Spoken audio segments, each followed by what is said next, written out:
Hi everyone, and welcome to In Deep Geek Live. This is my live stream for episode 3, a Q&A for episode 3 of Game of Thrones season 8. As you would expect, we've got a huge amount of questions about this episode. So what I'm going to do is I'm just going to work my way through them. We're going to run this the way that we normally do. I've got a load of questions from my patrons. I prioritize my patrons' questions on Thursdays. Thank you, patrons. I honestly can't do this without you. So we'll be working our way through them. But also, obviously, if there's any super chats, we'll get to them, and I'll try and pick up as many questions as we can from the chat as we're going through. Guys, I wanted to just quickly start off. I did get a couple of super chats before we went live. I want to say thank you to Donald Peoples, who's just saying, been looking forward to this. I have as well, actually. This is, out of all the episodes so far, has clearly prompted the most debate and conversation. Really looking forward to hearing everyone's views. Jack Hurst asked a few questions. Thank you so much for your super chats. I'll cover them when I talk about Arya in just a moment, if that's okay. Maura Lee saying, congratulations, Robert, on reaching 100,000 subscribers. And for the mods, and just a show of love and appreciation for all the hard work, passion, and excellent content you provide. Thank you. And guys, yeah, so I hit 100,000 subscribers earlier today. I am absolutely blown over by the support. So just on a very personal level, there are so many people out there who've helped me in this journey to 100,000 subscribers. It's not where we're ending. It's onwards and upwards from here. So many huge plans for the channel, but I just wanted to say thank you to patrons, to subscribers. If you just watch the videos, thank you. I really appreciate it. What else did we have? Jessica R, just a quick question saying, why did Lyanna have to die to stab the giant? Doesn't one prick of dragonglass kill whites? And why couldn't Jon just throw his weapon at Viserion? He could have thrown his weapon at Viserion. My sword doesn't work that very well being thrown, but he could have done that. I quite like what some people have suggested is that he spotted Arya running past and he was just trying to distract Viserion at that point. I quite like that idea. I don't think we've got enough evidence to say that that's definitely what happened, but I do quite like that idea. As for Lyanna, yeah, she just charged at the giant. She didn't have to die, but the charging at a giant generally leads to you dying, and it was just a badass ending for her, really. So I think that was all that was going on there. So I have a couple of questions from my patrons that I think, and thank you, I see there's another couple of super chats coming in. Just in terms of an overall understanding of how this episode is and where this fits in and what's going on, I thought I'd pick off a couple of sort of overarching questions first. The Chinster says, many book readers seem very upset about the last episode, and there seems to be a prevailing opinion that the ending will be different in the show than in the books. Interestingly, I've recently heard George R.R. Martin himself say there are only minor differences between the two and intimated that the end would be the same. Is there a way that the two will merge in the last 3 weeks? Similarly, Jerry Gwurst, probably mispronounced that, apologies, saying that Dan and Dave, the showrunners, and George R.R. Martin have said that the show and the books tell the same story, 2 paths to the same ending. Does this imply that the entire book, Song of Ice and Fire, is simply one big shaggy dog story? Now, for those who missed it, George R.R. Martin did do a long interview just a few weeks ago, so relatively recently, when he was talking about the differences between the books and the show. And he, as he always does, chose his language very carefully. And he said that the beats of it were the same. That was his word, the major beats of it. So if you're imagining sort of like piece of music, the sort of the beats of the music were the same with his language. The ending will be different. He said, he was very clear about that. The ending will be different, but not that different. So when he was sort of pushed on this a little bit, he then went on to sort of talk about nuances, layers of sort of context and minor characters and things like that. We also have the showrunners, Dan and Dave, who were very clear in, if you look, I think they were called the behind the scenes, they do little 10-minute videos attached to each episode. They're very clear that things like Arya being the one to kill the Night King, that was their decision. So where I'm at now is, and I think this is where the show is that these are two different things which will have the same broad ending, but some of the details of those endings will be different. So what that means is that, yes, I suspect that there will be some sort of big confrontation that leads to the end of the others. The Night King is a show-only character. He doesn't appear in the books. So Arya killing the Night King isn't going to happen in the books. We know this already. It's just, it can't happen because he's not there. But there will be some sort of big confrontation. And the subversion of this idea that this is Jon's hero's journey is also, I suspect, going to be in the books, as is the fact that the resolution of what happens with the big war for the dawn, with the long night, will be not finale of it all, but leave a little space after that to be dealing with what's going on down in King's Landing and the like. George R. R. Martin has said many, many times that the ending is going to feel like the scouring of the Shire in The Lord of the Rings, which means that there's going to be the big battle, the big resolution about what's happening with the big baddie, and then we're going to have this extra little bit at the end where we're dealing with tying up the loose ends, other baddies, other situations, and then resolving everything finally. He really, really likes the scouring of the Shire if you ever read him talk about it.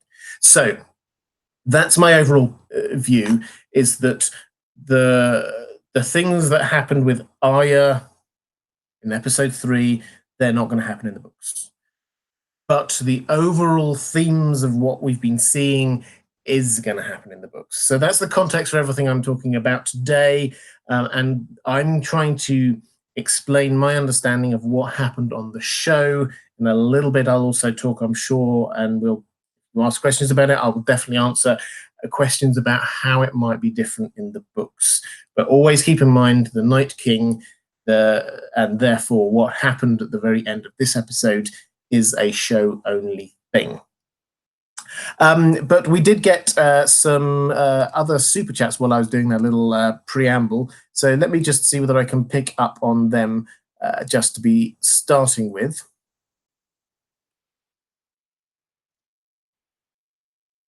The Prince That Wasn't Promised says, congrats on 100,000 and cheers. Thank you so much. I very much appreciate it. Poseidon's Will saying, haven't heard anyone talking about Grey Worm pulling the bridge and leaving behind his Unsullied. That was pretty heavy moment, or was I just tripping? Yeah, I think there were a lot of moments of heroism and tragedy there, and the Unsullied were happily standing in the way of danger, and they knew what they were going to get. I think, and I tweeted about this, I think actually the person who exceeded expectations the most in that battle was probably Grey Worm. I had completely written him off. I know most people have completely written him off. And yet the Unsullied showed what in the books we know that they are, which is an incredibly strong defensive unit that can withstand huge amounts of onslaught. And they showed that on the show, and I thought that was a fantastic thing that they did. Captain Anopheles said, why didn't the Night King wait a couple of hours and then kill Bran, who wasn't going anywhere and had no defense? This is, and I'll probably come back to this in a moment when I'm talking more about the Night King. I've got a whole set of questions from my patrons on the Night King. The Night King, we don't know huge amounts about him, but what we do know is that he's a bit of a show-off. If you imagine a sort of a stereotypical movie baddie who likes to sort of linger over the victory over the heroes, that is what he seems to do. So when they attacked Bloodraven's cave, there was a hint of a smile when he took down Bloodraven. He did it himself. He wanted to do that himself. He didn't let any of his lieutenants do it. When he was at Hardhome and he was there, and Jon had just escaped on the boat, and the Night King was just staring at him, and then did the raising the arms thing and raised all the whites. He didn't have to do that. He was putting on a show. That was him loving what he was doing, gloating about it almost. This was the impression that I got here. The Night King was just doing the same thing he's done before. He was coming in at the last minute to strike the final blow himself, because that's who he was and that's what he liked. He wanted to do it. So yes, he could have waited. It would have been a lot easier to wait, but he didn't. He wanted to do it himself because of his character that we saw a little bit of. Melissa L. Gill says Arya seems to be closer to the last hero than the prince that was promised, or Azor Ahai. She goes on a long journey north, loses many companions, her dog, her horse, a northern myth, and a northern girl, defeating the Night King. Yeah, I think I would agree with you, but what I would say, and again I'll probably come on to this in a moment, is that with Arya and the resolution of episode 3, the show largely did away with the whole prophecy thing.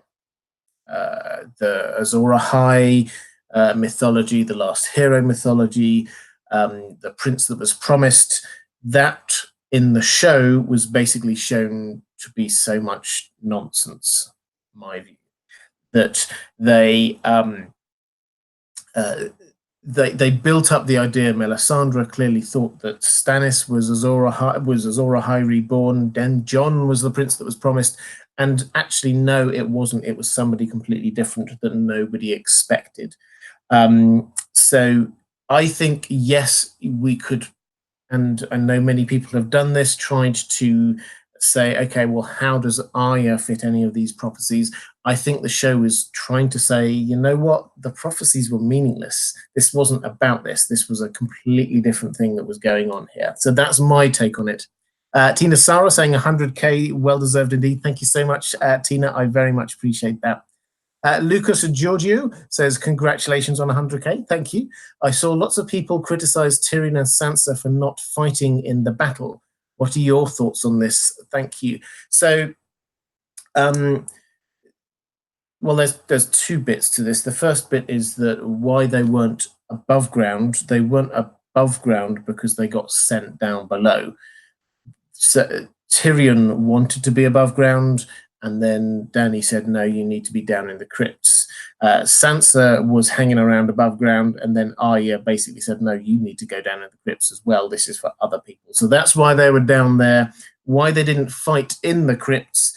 Well, one of my patrons said that there was a deleted scene where they did fight against some of the whites in the crypts. So perhaps they just cut that for time. It was quite a long episode already, and it wasn't a necessary scene. I don't think that this means that they're cowardly in any way. I think we've seen that both Tyrion and Sansa, in their own ways, have shown a huge amount of bravery. Think of Tyrion at the Battle of the Blackwater, for example. Sansa has grown so much over the last 2 or 3 seasons.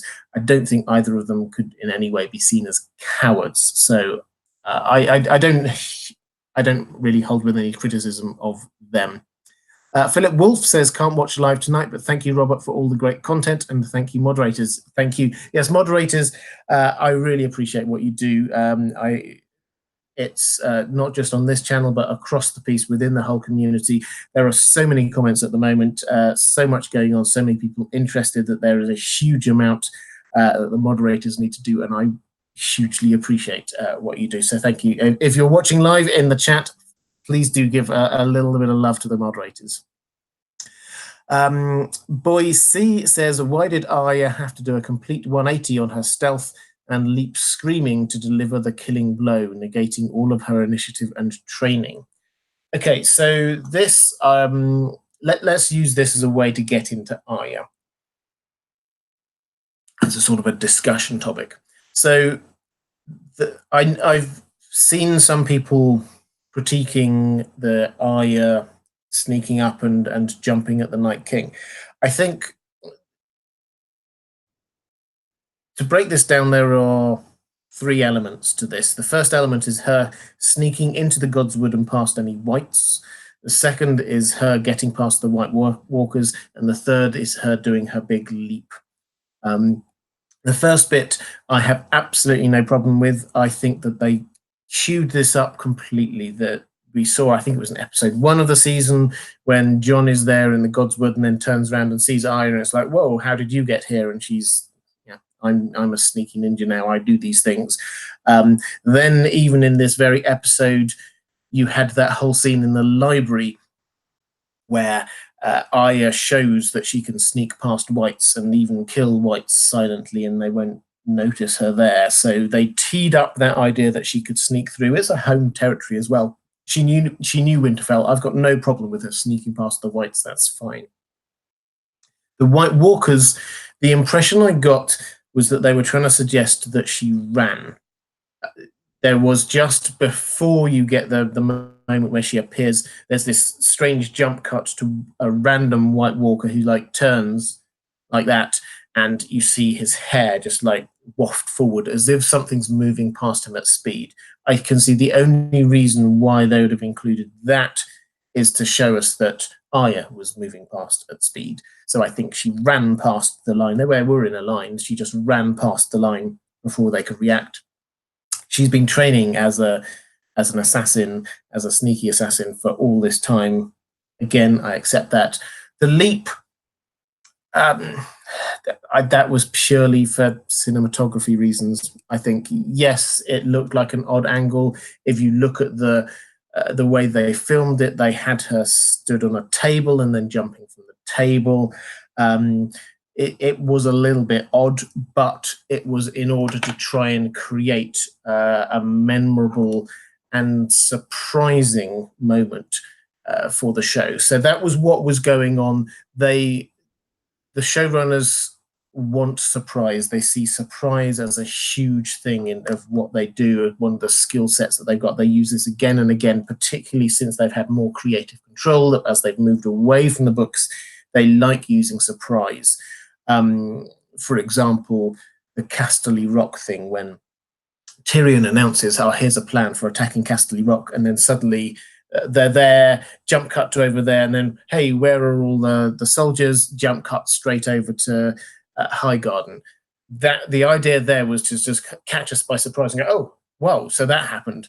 And that the showrunners use that a lot, that technique of surprise as a good idea. And if you listen to how they describe what happened with Arya, they see that as something that they were deliberately aiming for. They wanted the audience not to expect Arya to be suddenly appearing. They wanted us to be able to look back and go, oh, yeah, so that's where she came from, but not to expect her to be doing that. So that's where that was coming from. So let's go to a couple of questions from my patrons. As I said, I'd get to the ones about Arya. Jack Hurst, your super chats from earlier, let's pick up on them now, saying congratulations on your sub milestone. Thank you. I love the show, and I've always thought the showrunners have had unfair criticism. Nevertheless, I couldn't help but feel underwhelmed when Arya killed the Night King. Nothing against her, she's my favorite character. It was more the lack of involvement from characters like Sam, Bran, and Tyrion, who always seem to be foreshadowed with a role to play. It just felt too simplistic to me. Sorry to criticize, just don't remember being so excited for something and didn't think for 1 second it might disappoint. Anyway, congrats again. So to pick up on this, within the show world itself, forgetting the books for a moment, within the show world itself, I think the idea of Arya doing it kind of worked. What disappointed me was what felt like a huge build-up for what ultimately was an accidental death. That's the way that I see it, is that the one thing, I talked about this in my build up to the last episode, one thing that I got very frustrated was that the good guys didn't really come up with a plan for how to kill the Night King. They didn't seem to have an idea about how to do it. They queried, would Dragonfire work? Bran kind of like shrugs these, no one's tried that before, so we don't know. But then they didn't follow that up, ask Sam to go off and figure out, is there anything in the books? They didn't ask Bran any other follow-up questions. So there wasn't an idea about how they would do it. So when Arya stabbed him, she did not know that that would work. That was just a guess on her part. And the way that we're kind of being told that this did work was that it worked because you don't kill the Night King, you uncreate the Night King. And the Night King had been created by dragonglass in his heart in front of a weirwood tree and was uncreated by Valyrian steel in his heart in front of a weirwood tree. But we didn't know that. They didn't know that. So the fact that Arya stabbed him with Valyrian steel and stabbed him there with Valyrian steel was an accident. So that really frustrated me. The other thing which really frustrated me, if you watch these Thursday live streams for a while, I do them all through the year, then you will know that the one thing, I was asked this quite a few times, what would disappoint me most about this season? And the one thing I said repeatedly was not getting any extra level of understanding about who the White Walkers were, what they were wanting, what their desires were, what the motivations were. And I didn't feel that we got that. So that, for me, those were the disappointing things more than the fact that it was Arya who ended up doing it, because they did tee it up within the show. And if we're thinking about it as a show-only thing rather than a book-only thing, then yeah, that was it worked for me. Kaylee B says, "Hey Robert, I love the episode. It was so good, but I'm a little confused about one thing. Is Arya now the show's version of the prince or princess that was promised? Or were we just wrong to assume that killing the Night King, bringing the dawn were the same thing? It could be that the show just abandoned that plot thread altogether." Yeah, so as I said, I think the way that they've built this is to say that that doesn't mean anything. That doesn't mean, so that the Azor Ahai prophecies, prince that was promised, the last hero, those things in a kind of to kind of give us clues about how to kill the Night King this time, no, that's nothing. Actually, what was needed was Arya stabbing him with the Valyrian steel dagger in the heart in front of a weirwood tree. And we're made to buy into the idea that this was Bran who made this happen, who manufactured it. Which, I'm getting into Bran a little bit here, but the idea seems to be that Bran knew what would happen and then made it happen. He was the one who gave the Valyrian steel dagger to Arya. He gave it to her in that exact same spot where she'd need to use it later. He was the one who made sure that he was sat in the exact right spot. He was the one who managed to sort of get people like Theon in the right place to hold off the Night King for just those extra few seconds. So he seemed to see what was going on and he made it happen. And this is the way that time seems to work in the world of Game of Thrones, is that we have this kind of closed time loop. So with Hodor always was going to have held the door in a kind of a causality loop. When he's saying Hodor all the way through his life, it's because he already has done something that he's going to do in the future. In the same way that Bran was making sure that something was going to happen there with in the Godswood at that particular time. That's the way they seem to have set it up, and as if Bran was therefore putting all the things into place in order to make that happen. So that's the causality, not fulfilling prophecy, as it were. Pegleg Pete saying, Arya is the latest Game of Thrones character to become a king or queen slayer. This is true. Who am I missing from my list of other characters? Jaime, Cersei, Brienne, Jon, Elena Tyrell, Stannis, Melisandre, Walder Frey, and Illyria Sand. Yeah, I mean, there's lots more. There are lots of kings who are killed and queens who are killed. Tommen killed himself. Euron killed Balon Greyjoy, who'd announced himself as king.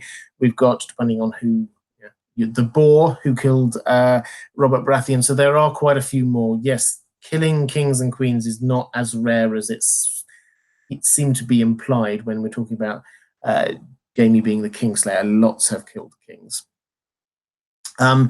Donald Peoples, thank you, by the way, for the super chats. I can see them coming in. I will pick up on them in just one moment.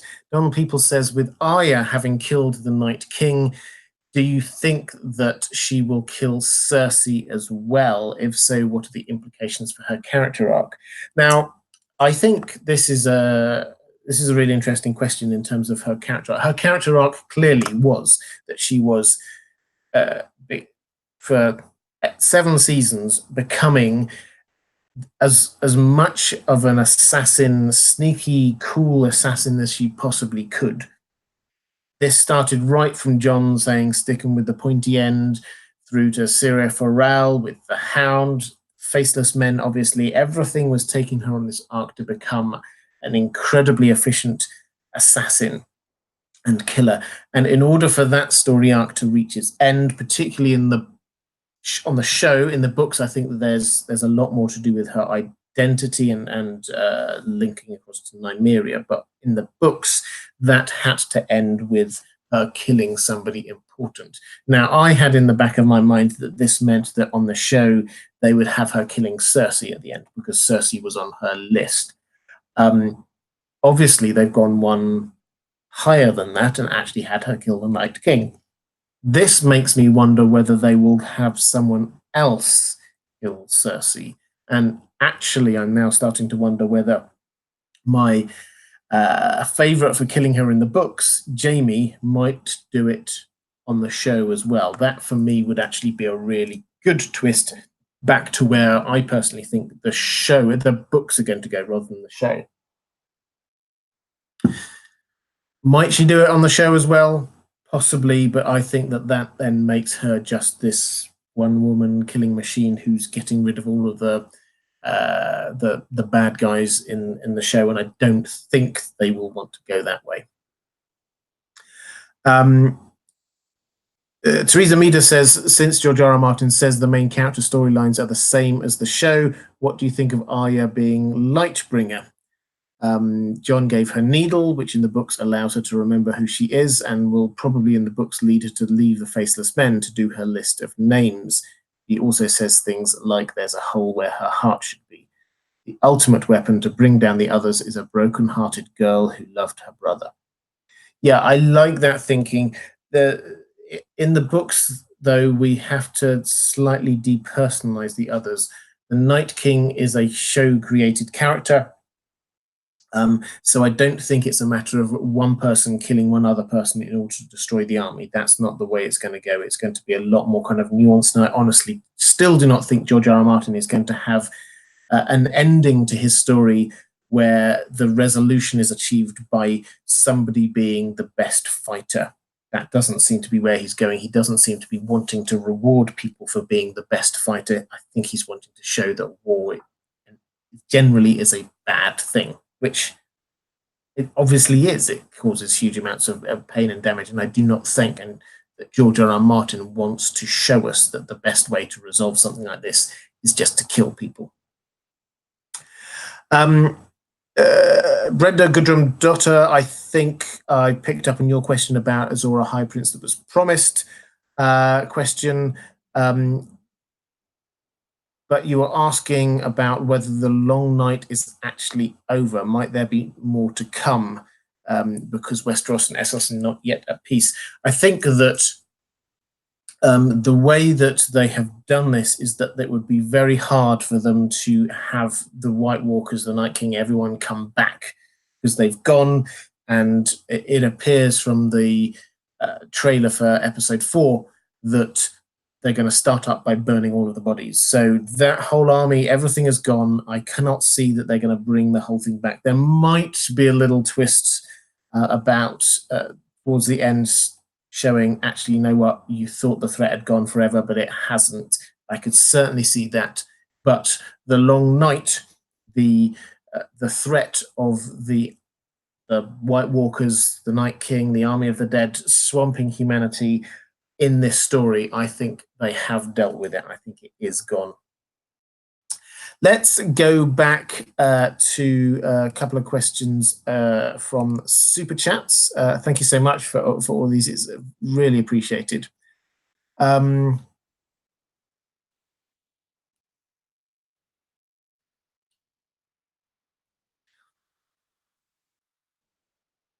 The Prince That Wasn't Promised says, hit that like button, folks. Yeah, I really appreciate it. If you are watching and enjoying it, then that would be really kind.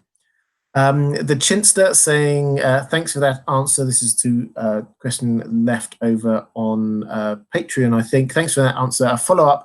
How do you know a Night King-like character won't be introduced in the last couple of books? Well, I don't. But the... firstly, I think that they would have shown a leader. We've not seen huge amounts in the books about this, so I think they would have shown a leader.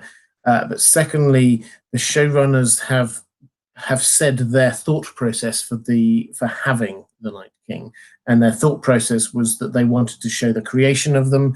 In order to do that, they had to personalize it by creating a person, and that person then became the Night King. So the Night King as a character only really appears towards the end of Game of Thrones, the last few seasons. Yes, there was a character there who sort of turned the babies, but that was seen very much more, presented at the time as very much more, there is a priestly caste of the White Walkers rather than, and this is their leader. So they seem to have created that character. That doesn't mean that there won't be a leader of the others. They may well introduce something. The link across to the Night's King, I think, is very clear to the books, to the legend in the books. So it's entirely possible that they might, but I don't think that they're going to personalize it in the same way that it's all about one person, which is basically where this battle ended up. It's all about killing one person. And if you kill that one person, then everything else is resolved. I don't think that's the way that we're going to go, as that having one person as the focus of it all. Eduardo Castillo says, congrats, Robert, thank you. What do you make of the slight head turn and gaze between Bran and the Night King before unsheathing? Is there any meaning to this? So I think this is probably just a slight the Night King having a moment there. They clearly they've been in kind of connection on the astral plane for a while, and this is them just like having a little stare down competition, which the Night King seems to enjoy doing. So that's probably what it was. It's possible that, yes, there was some sort of communication between the two of them. But as I said, we're starting to run out of time in this season for there to be extra twists and turns in that storyline that they very clearly finished and tied a bow in. They're not going to bring the whole thing back, but they might have a little, the Night King somehow managed to save himself at the last minute by doing a thing. Maybe that connection was something to do with that. But my guess is no, it's not. It was just a look between them in the same way the Night King often does look. Vigstable says Jon definitely saw Arya and was distracting Viserion. Yeah, so this is coming back to when you see Jon outside the Godswood. He's being pinned down by Viserion, sort of like flailing around and firing off blue flames everywhere. And then he just like stands up, and it appears, I think most people in the first view thought he just roared at the dragon.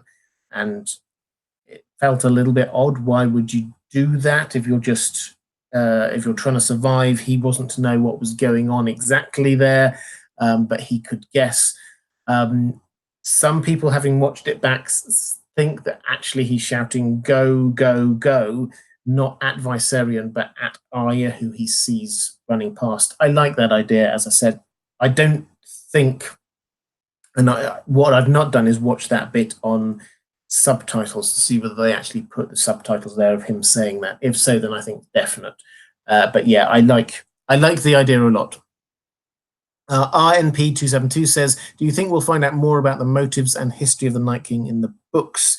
So disappointed with how 7 seasons of context and world building fell flat. Well, yeah, I've already talked about my disappointment with the lack of subtlety and nuance, which effectively created just very two-dimensional baddies who've been created to kill things, and then that's what they're doing. I think in the books we'll get a lot more nuance about what they're wanting and why it is that they don't consider themselves to be the bad guys. As George R. R. Martin says, everyone's a hero in their own story. This is where we're at. In terms of the Night King character himself, as I said a moment ago, he's not in the books. He is a created character for the show. Maybe they'll come up with a leader, but I don't think that they're going to have that one leader as the focus of everything. He was the first one and he created everything else, and you just have to kill this one person. That, I don't think, is where they're going to end up. Micah Turner says, do you think the show writers have lost the shades of grey morality and reverted to that tired old good versus evil so common in the fantasy genre? Yeah, well, yes, sort of, in that what was very clear is that they've certainly changed the emphasis which there is in the books, which is about ice and fire, and shifted that to the living versus the dead.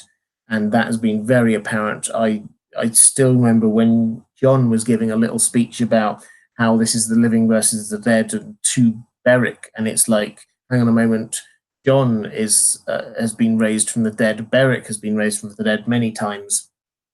This is not the living talking about how to defeat the dead. This is undead talking about how to defeat undead. It's going to be very complicated in the books. But I think that they made the White Walkers very black and white. I think that they have tried to keep some other characters like Melisandre. I really liked what they did with Melisandre in this, that we were supposed to, they reminded us beforehand, the previous episode, the things that she'd done wrong. They reminded us about Shireen. There was that girl who Davos saw who looks just like Shireen. Gendry and Arya were talking about what she'd done in kidnapping Gendry, so we were reminded of the bad things that she'd done. And then she came in and undoubtedly had a positive impact in the battle and did help save humanity. So when she walks out, having done her thing, I think that's supposed to, we're seeing it through Davos's eyes, and he's not stopping her.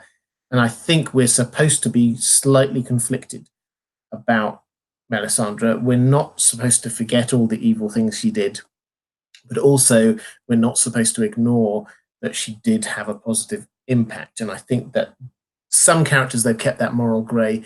Others, particularly the others, the White Walkers, they just opted for black and white.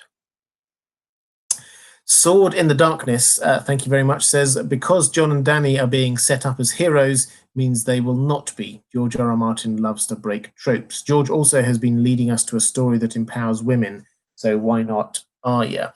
Yeah, so on the first part of that, Jon's hero's journey is the clearest out of those. And I think that this is where a lot of people just thought, yeah, he has to have at least something. His entire story has been about trying to tell people about what's going on, having these moments with the White Walkers, with the Night King, and he didn't even get a chance to face him. That, I think, left a lot of people feeling very disappointed. He is being set up as a sort of a hero, I think you're right, but I think that he's not going to be the Aragorn type hero that we sort of see. I honestly can't see him wanting to be king, taking on that role or anything like that, so I don't think that's going to be there. Daenerys, they are clearly setting her up to have this kind of tension between her desire to have the throne and her advisors, who perhaps might be not wanting her to be using the tactics that she would default to. Similarly, there will be people trying to create tensions between Jon and Dany. So yeah, it's not going to be plain sailing, and they're not going to be heroes. I don't think there are going to be classical heroes in that thing. And in terms of George R. R. Martin creating a story that empowers women, so why not Arya? I think Arya is an empowered woman in this. I don't think she needed to kill the Night King in order to prove that. I think that she was there already. So yeah, I don't have any problem with that as a concept. I think the problems that people have with Arya doing were more to do with the fact that they felt, particularly within the books, there are many layers of understanding about how the Night King might be defeated that were not reflected in the ending we saw. Linda Prasuta, thank you so much, saying, we saw the North cheering Dany in the hall. This is in the preview for the next episode, the trailer for episode 4. It looks like she's earned their loyalty and they'll battle in King's Landing. Will Brienne stay with Sansa in Winterfell and leave her vulnerable to capture for one of Cersei's plans for her? So, yeah, so we see in the trailer for episode 4 that Dany is there in the hall at Winterfell and she's toasting and everybody rises to their feet and cheers. This, I think, is an after the battle celebration. It doesn't mean that they're necessarily going to want to go and fight for her. I think that what we're going to see is that she's going to go down south. I'm going to do a breakdown of that trailer, by the way. Should be coming out tomorrow. She's going to be heading down south. We see her do battle plans down south. I do not think that lots of Northmen, if any Northmen, are going to be going with her. I think Sansa's going to stay. I think that Brienne has sworn her sword to Sansa and the Starks, and so she's going to stay on. She's going to do whatever Sansa tells her to do. So I would imagine, certainly if I was Sansa, I would say, no, I need my troops up here because it's in the middle of winter. We need to rebuild this place, and frankly, we don't want to be part of your Seven Kingdoms anyway. So I can't see that Sansa's going to send troops down south. WRC says, I really think only a Stark could have killed the Night King, hence why Dany could not kill him. I can't be alone in thinking this. Well, yeah, it certainly makes sense for a Stark to do it, so that Arya, indeed, it makes sense for her to be doing that. Dany didn't try and kill him herself. She merely tried to use dragon fire. So, yeah, I didn't mind him not being killed by dragon fire. I thought it looked a little bit odd, the fact that there was so much fire and it didn't seem to damage him, but it's magical, I guess. Christy Miller says, could Sansa lose some political advantages as seeing Dany cheering in episode 4 preview? Yeah, as I was saying a moment ago, I think that that was probably a post-battle thing. I think she's going to have a couple of speeches, one of which is going to be the "we all survived, well done everyone," and then the second one is going to be, now I'm heading down south and this is what I'm going to do. I think that those will probably go very differently. The first one, of course, everyone's on her side. They survived the battle. This was great. Dany played a hugely important role in that. But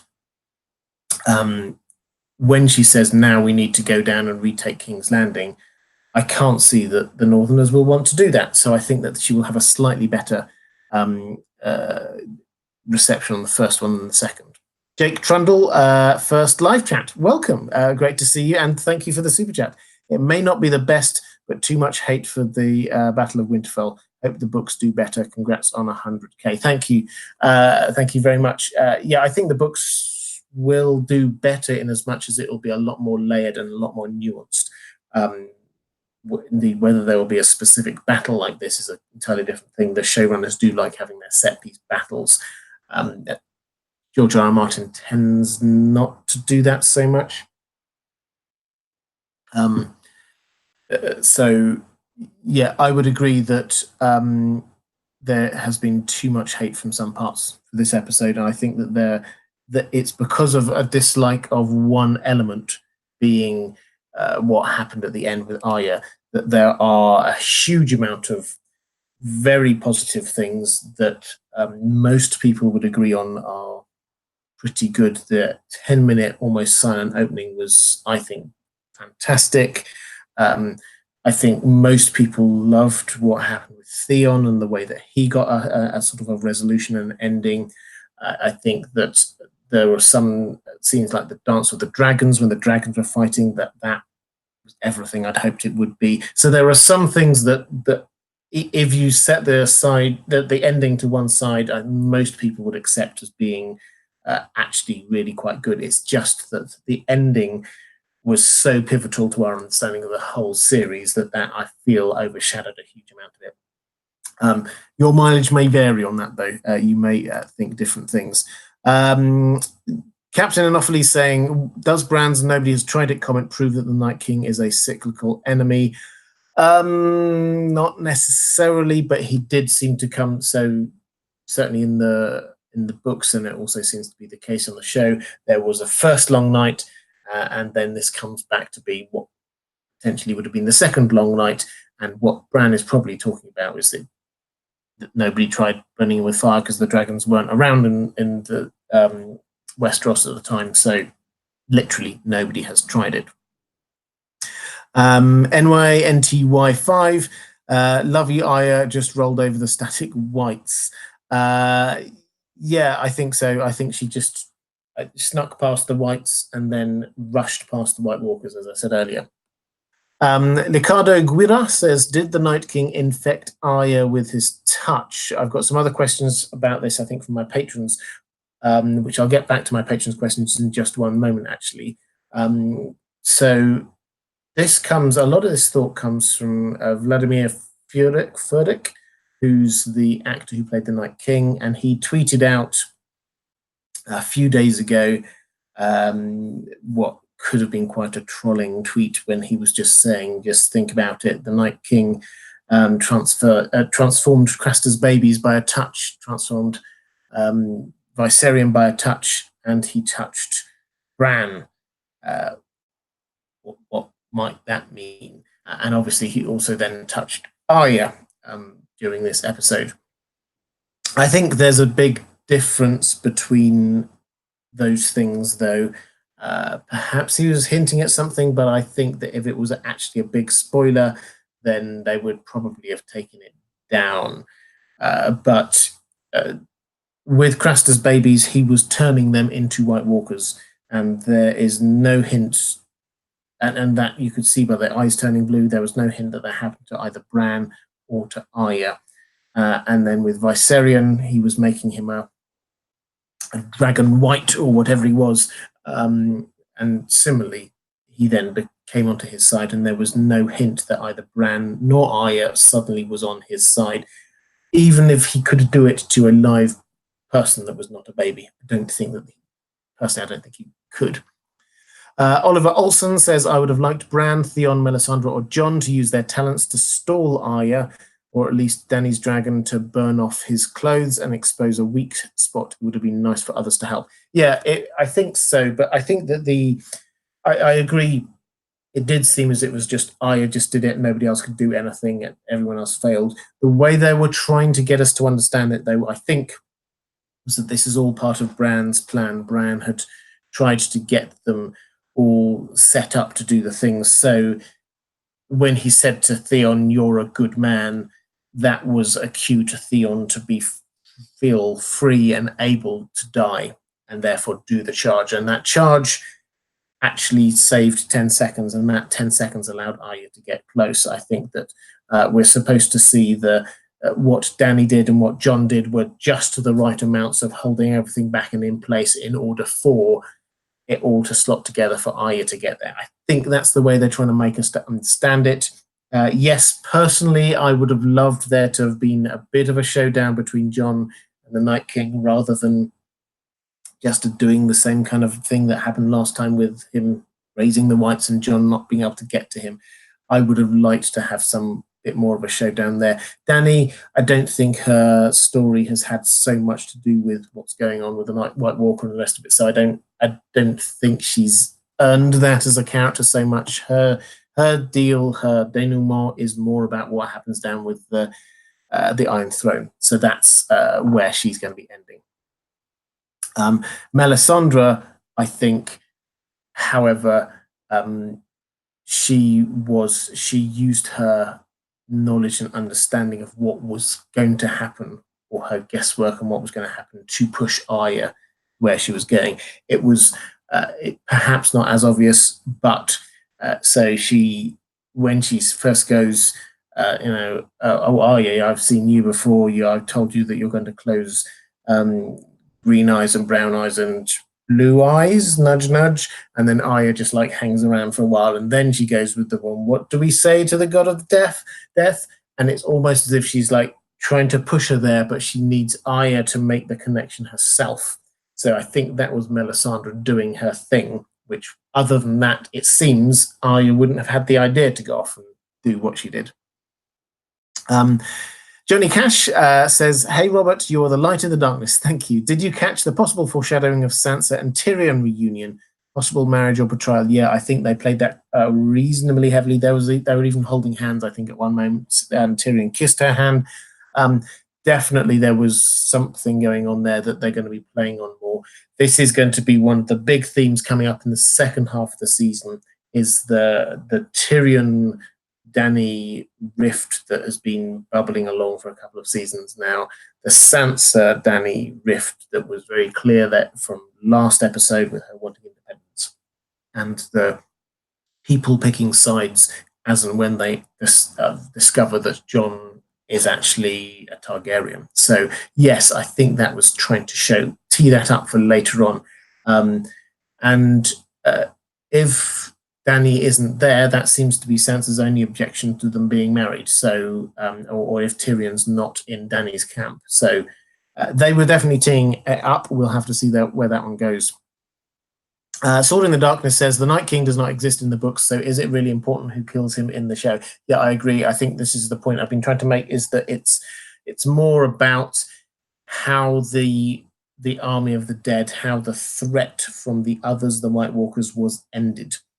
That's the point that I think is really crucial here. The fact that them having created a character who was the focal point for this, that Arya then killed, is actually slightly secondary for me to the issue of how are the others going to be defeated in the books. I don't think it's just going to be Arya stabbing one of them and they all disappear. I think that looked great on TV. I don't think that that's what's going to be happening on the in the books. Okay, let's get back to my patrons. I'll have a quick swig of water just before we do that. So let's talk about Bran. I've got a few questions about Bran, so we'll go through them before coming back to the chat. Natalie Donald says, what was the point in Bran's arc? Was it just to be bait for the Night King? And what, if anything, is his purpose moving forward? So and a lot of these questions for patrons, I've sort of picked up a few of these issues already during the live stream. So the point of Bran's arc seems to be to have got himself to be this three-eyed raven who can do a few things. First of all, to understand everything that's going on, being able to see stuff, therefore make the connections about Jon's parentage and all the rest of it. But fundamentally, they are trying to present it that Bran manufactured what happened. Arya might have struck the killing blow, but Bran was the person who made sure all of the bits were in the right place. He was the one who gave her the dagger. He was the one who made sure he was there. He was the one who just sort of allowed so Jaime, even, for example, the implication is that although Jaime didn't seem to do huge amounts of heroic stuff, he was part of the battle and he was necessary. All of the people who were there were necessary for what was happening. So I think that was what they're trying to say, was that Bran was just manufacturing things to happen in the way that they were always going to have to happen. And the second bit about his purpose moving forward, well, if it is as they've shown us, that the Night King is gone and not coming back and all the rest of it, if it is like that, then yes, his main purpose is gone. However, that doesn't mean that he doesn't have further things that he's going to be trying to achieve. So I think that it will be now more about what he knows than anything else. And he is presumably then going to be taking back on this mantle of being the three-eyed raven, being the person who sort of surveys the world and sees what's going on out there. He may well just set himself up almost full-time by the weirwood tree, for example. That's entirely possible. CDW says, I personally am a big fan of this episode 3 and optimistic that we will still learn a lot about the Night King in the following episodes. Why? Because Bran is still alive. My question is, what is Bran or the Three-Eyed Raven now without the Night King? What will be his role to play? I sort of covered this one already in the previous one. But a follow-up question is, why wasn't the Night King able to raise all of the dead throughout Westeros? Now, they didn't ever get into this. This is another thing that I would have liked a lot more, describing what the Night King could do, what they were wanting, and all the rest of it. They never really got into that. It seems that there's some sort of area limit on who he can raise from the dead. He has to touch some people. He has to be around some people. Otherwise, yes, he would have just like snapped his fingers and then suddenly all of the dead across Westeros would have risen. That would have been a lot easier, but he had to physically move south with his army. So I think that was the implication of what was going on there. Luna Bell saying, I'm seeing a few red flags with Bran. What is going on in that boy's head?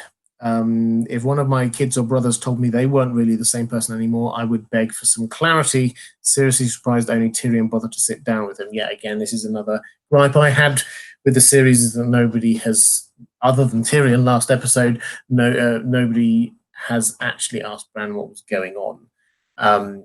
So yeah, I think this is a big hole, unless they're going to show us that there was something that came out from that one conversation between Tyrion and Bran. I was hoping it was going to be something that would be important for the battle coming up, but perhaps it'll be something else. Maura Lee says, I felt that both Melisandre and Bran knew how the battle was going to end.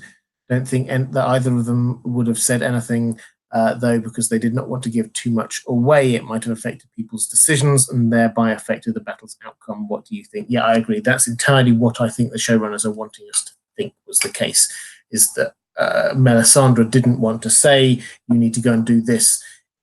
She wanted Arya to come to that conclusion, so she would go off and do that. Bran similarly seems to know what it was that needed to happen and manufactured things to be in that place.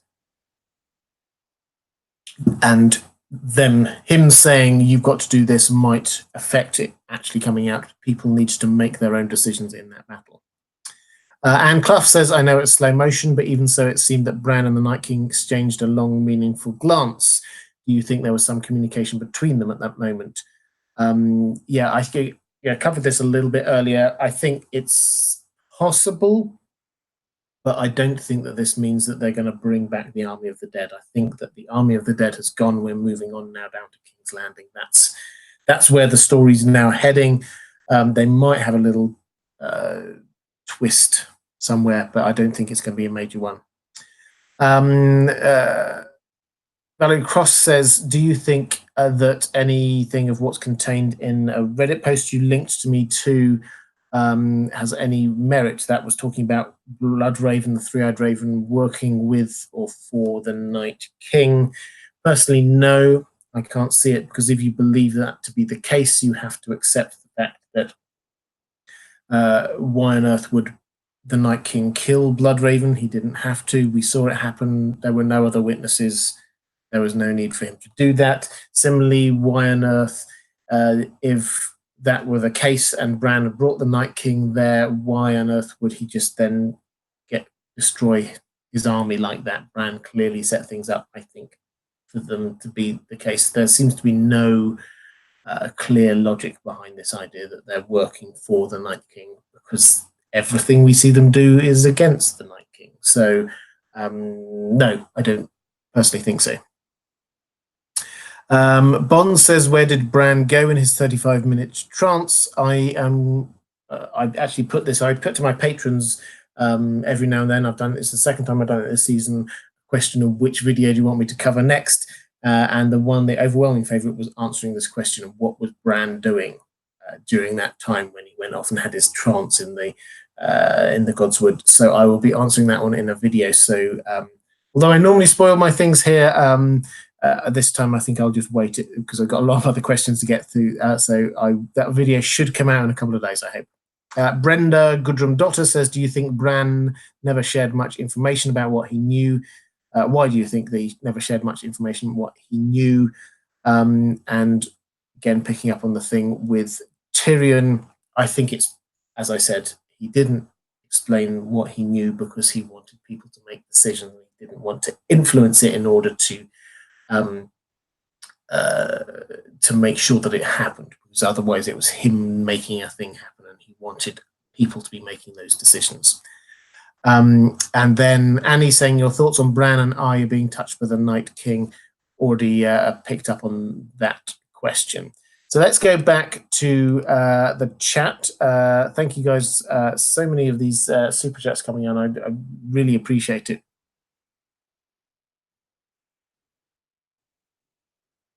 Let's find where we were at.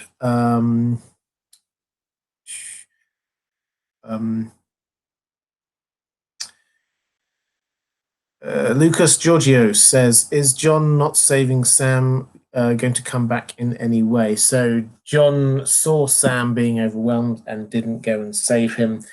I don't think that's going to come back. I mean, I suppose it possibly could, but I think that they've been setting up the idea that Sam thinks that Jon is going to be a better king. And I don't think that this is going to come back, that Sam says, well, why did you abandon me? All Jon would have to say is, because I had to try and kill the Night King, and Sam would understand that. NYNTY5 says, the aluminium taco got to 100k. Stay optimistic. Simplistic finish is refreshing for Game of Thrones. I thought the Horn of Winter was going to end this thing. Oh, well, the Walkers were more like an element, not a competence. Yes, so the Horn of Winter, you may have seen my video on the Horn of Winter and the Crypts of Winterfell. That is very much a book theory. That I think that the Horn of Winter that Sam has been carrying around the continent, that is going to be used to raise the dead in Winterfell to fight for the Starks. I think that is the purpose of it. I hope I was clear at the time. I don't think that was what was going to happen on the show. Yeah, it might. I think it'll still happen in the books. Scripts 2 clips for series and flicks. Thank you so much. Saying, swift as a deer, quiet as shadow, quick as a snake, calm as still water, strong as a bear, fierce as a wolverine. The man who fears losing has already lost. Fear cuts deeper than swords. This was proved true in episode 3. Yeah, I think so. I think that the Arya storyline within the show checks out in terms of where she started, the stuff that she learned. She had to end with killing someone. I thought it was going to be Cersei, but they've obviously made it the Night King. So, yeah, the one thing we can't do is say that the showrunners didn't set up the idea that Arya was a very good assassin. They definitely set that point up. So out of everybody, she was the person who, in that situation, you'd probably want to be there. It's just the plot imperatives that have been coming through from other characters that suggested it could have been other people. G. Joe says episode 3 was a unique moment of TV. However, how anticlimactic will be the last episode? For example, Rhaegal fought his undead brother, be probably killed by a simple scorpion later. Yeah, so I think that this is a danger, that having had such a huge, and I haven't met anyone, whether they liked it or didn't like it, who wasn't absolutely captivated by what happened in episode 3, in the extent that I can't remember the last time I sat for an hour or so on the edge of my seat, desperately wanting to know what was going to happen next. It was the ending that was divisive, and I think not so much the actual combat. It was quite nerve-shredding stuff at times. This potentially sets up the last few episodes as being slightly less intense. That's entirely true.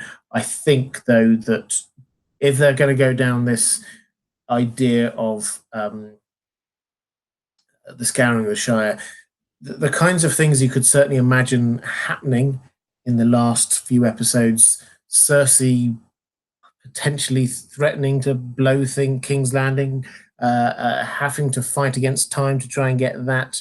There are certainly lots that are trying to stop that. There's certainly lots of things that could happen. There is a lot of tensions and counter interactions between Jon and Daenerys we need to deal with. We've got Sansa, who's wanting not to be part of what's happening in the Seven Kingdoms, wanting the North to secede, so that there's lots of things that are going to happen. We've actually, I know it doesn't feel like it at the moment, we've got a lot of plot that we still need to be going through. I've not even mentioned things like the Iron Islands and Euron and stuff like that. There's lots of extra plot that we need to get through. Donna Daly says, one of the things that has worried me was that the show would spoil the books. Many of the book tropes have been ignored in the show. Do you think this could be not to spoil the books? No, I don't think it's not to spoil the books.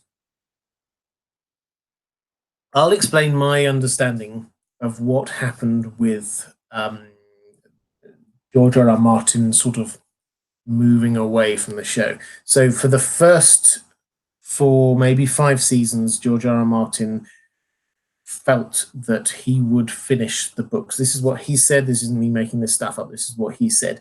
He felt that he would finish all of the books before the show ended. So he was actively involved in the show. The first few seasons very closely matched what was in the books. Then they started having to take out a few things for time reasons.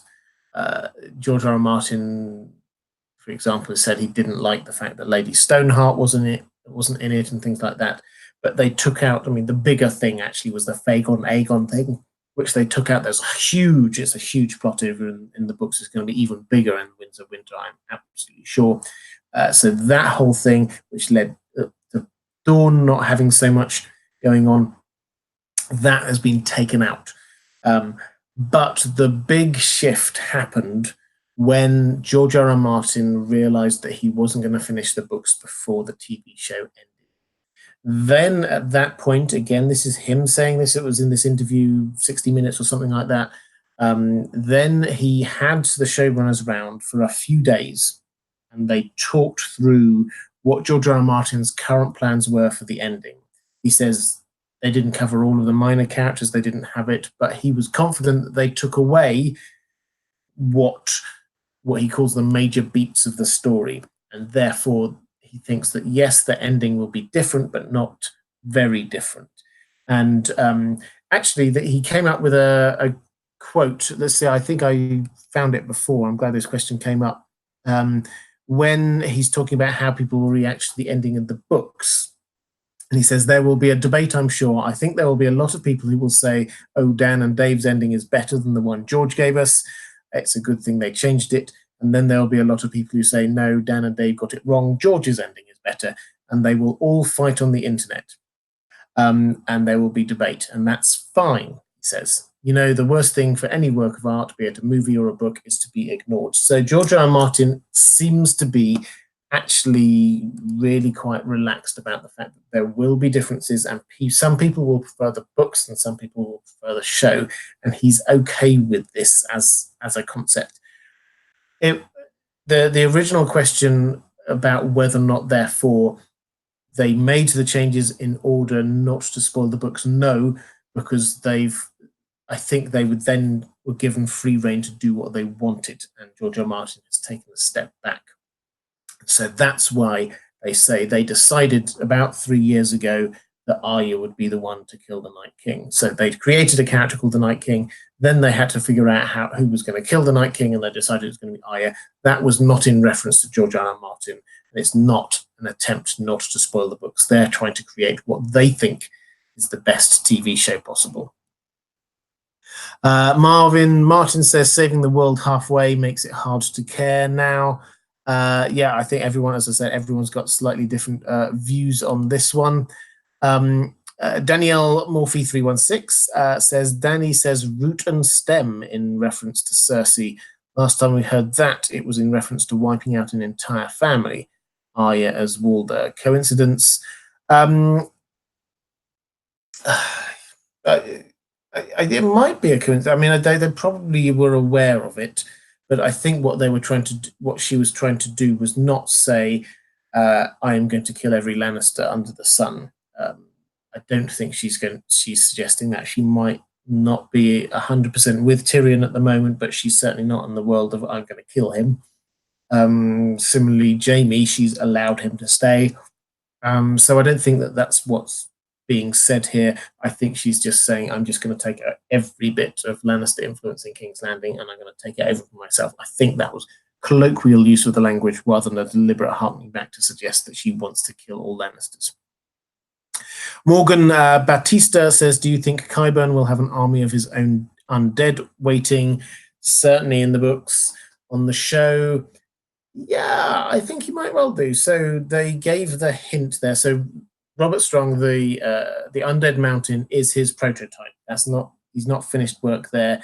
We saw him have a look at the White's hand. I think that was a heavy hint that he's going to try and in the Dragon Pit. That was there's a heavy hint that he's going to try and create some more. Whether he'll have enough for an army, I don't know, but certainly some. And I think that will.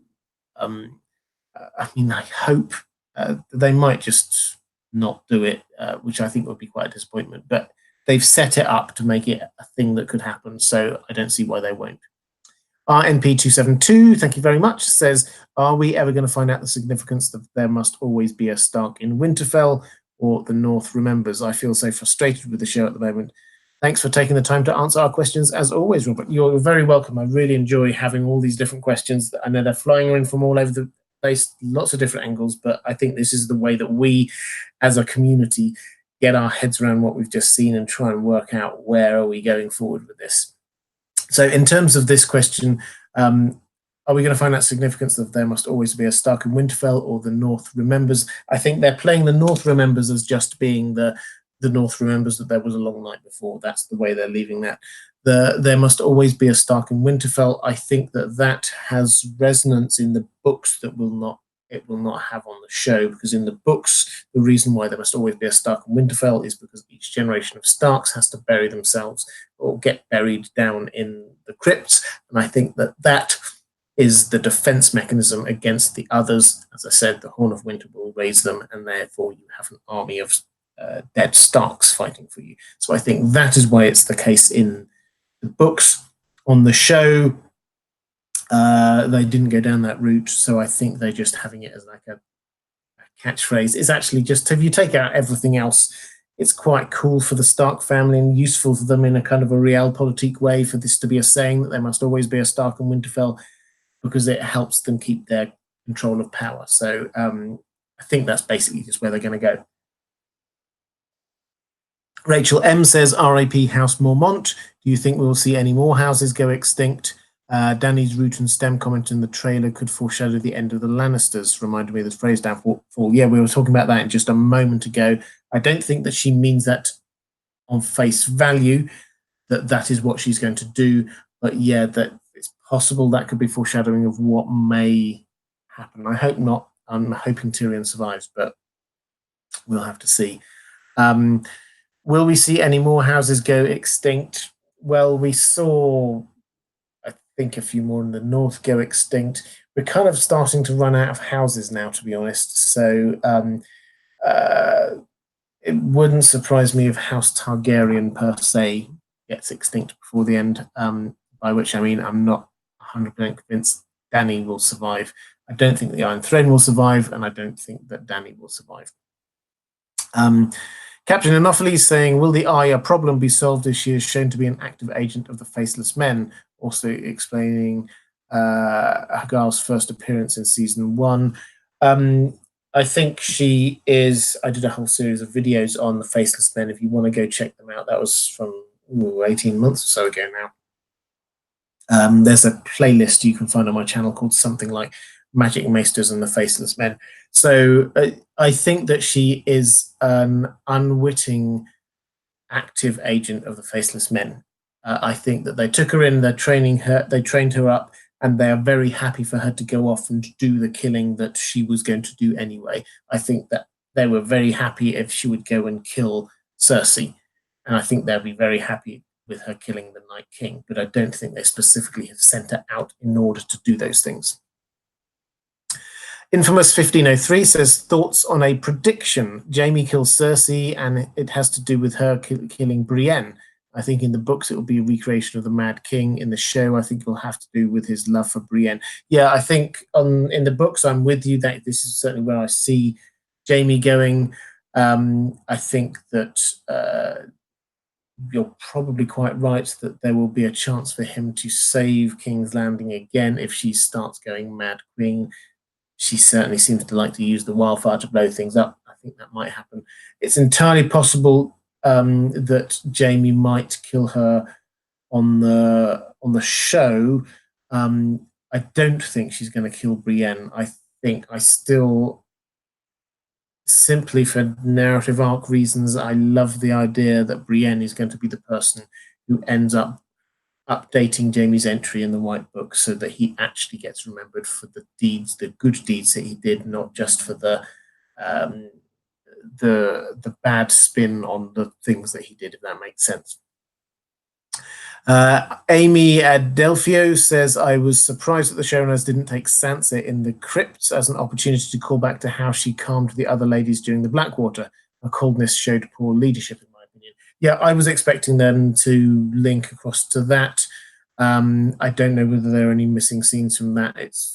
She certainly spent most of her time just sitting there chatting to Tyrion. She could have shown more leadership, but maybe they just cut it out so that they could focus on the action above ground. I don't know. It was a missed opportunity. Terry Pring says, congrats on the milestone. Thank you very much. Is it possible Bran was trying to shield Arya from the Night King?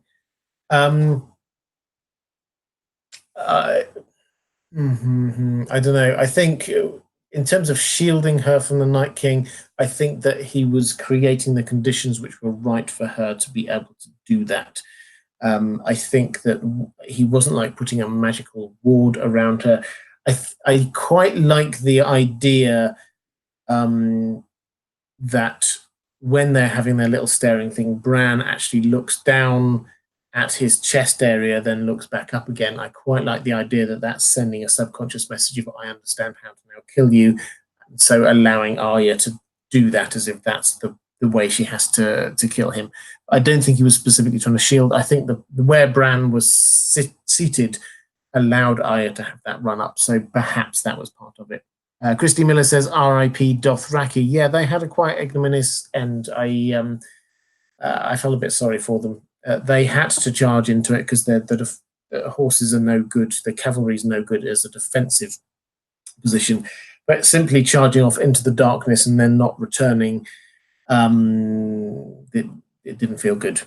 So I think that's quite sad. Added to which, it's a large part of a nation that got uprooted from their homelands, taken across somewhere else, and then just got completely massacred. So yeah, it's a sad moment. But they had some good moments in the last season. Houghton FYR says the Night King may have walked into Bran or Arya, or even Euron. He's ruthless and power hungry and mysterious. Where are your dragon eggs? So in terms of the Night King walking into Bran or Arya, I talked about this a little bit earlier. I do think that, and I don't know whether the showrunners will have gone into this level of thinking about this or not, the Night King seems to have the sort of the opposite powers to Bran. The things that Bran could do with living creatures, the Night King could do with dead creatures. So Bran could walk into Hodor, he can do it into the Ravens. The Night King seems to be able to sort of do his equivalent, controlling things that are already dead, creating the whites, excuse me. So that seemed to be it. So the idea that he could walk into someone living would be a power that we hadn't seen him do. So it's possible, but they haven't set this up at all. Sword in the Darkness says, do you think it's possible that Bran could retire to the God's Eye to live out his life? I mean, I quite like that idea. They've not really set up the God's Eye in the show. It's really important in the books. They've not really set up it as a place on the show. Although they did show it, if you look at the credits or the titles, season 8, they have set it up as a place. You can actually see it now in the titles as it goes past. So that makes me wonder whether they'll show us it. As for Bran being there, no. If anything, he will set himself up at the Weirwood Tree in Winterfell, I think. Marcus Aurelius says, any thoughts on what Bran was doing all that time while he was away? I was sure when watching that this would have some significance, as well as his previous conversation with Tyrion. Yeah, so the previous conversation with Tyrion, I had really hoped that was going to lead to something. It clearly didn't, and that was a little bit sad. Or it hasn't yet. Maybe Tyrion will have learned something from Bran that will come into effect later on this season. As for what Bran was doing, that is a video that I'm going to do next. That's what my patrons have been voting on, which video I should be doing next. It won't be the exact next one. My next one is going to be my trailer breakdown, which hopefully is coming out tomorrow. But the day after that, I'll be doing what was Bran doing. As a sort of a teaser, I think I would just say my gut instinct is it's probably, at least the way they've set it up, it was probably to do with the fact that whereas the Night King can see Bran and know where Bran is, Bran does not know where the Night King is. So he has to send out his ravens. He did it last season. This looked very similar to what happened again. So that's the Occam's razor solution, that the simplest solution is that actually it was just Bran seeing where he was at. Susan Dunkel, thank you, says, could Bronn kill Jaime when we least expect it? He's told us who he is. We keep giving him qualities he may not possess, like good. So we are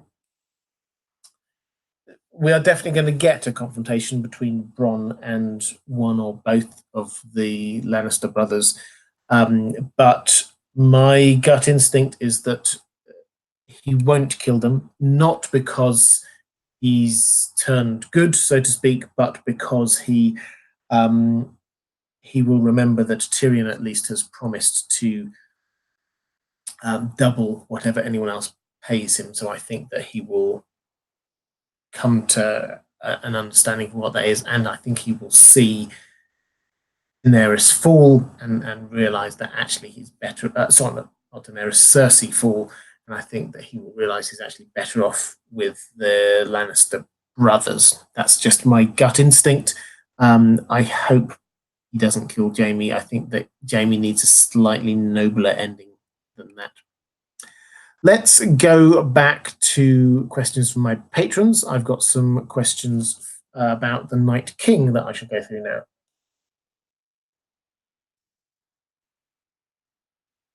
Dracarys Noir says, would the Night King have succeeded by not targeting Bran immediately?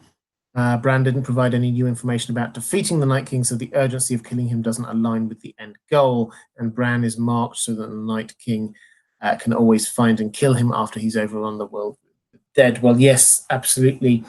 This was grandstanding by the Night King, is my general view, is that he could have just stopped and waited until absolutely every single other person in Winterfell was definitely dead. But he happened to be there on the ground right next door, so why not? He could have gone in and done that. So, frankly, a lot of this is to make the TV show look better and make for a thrilling spectacle.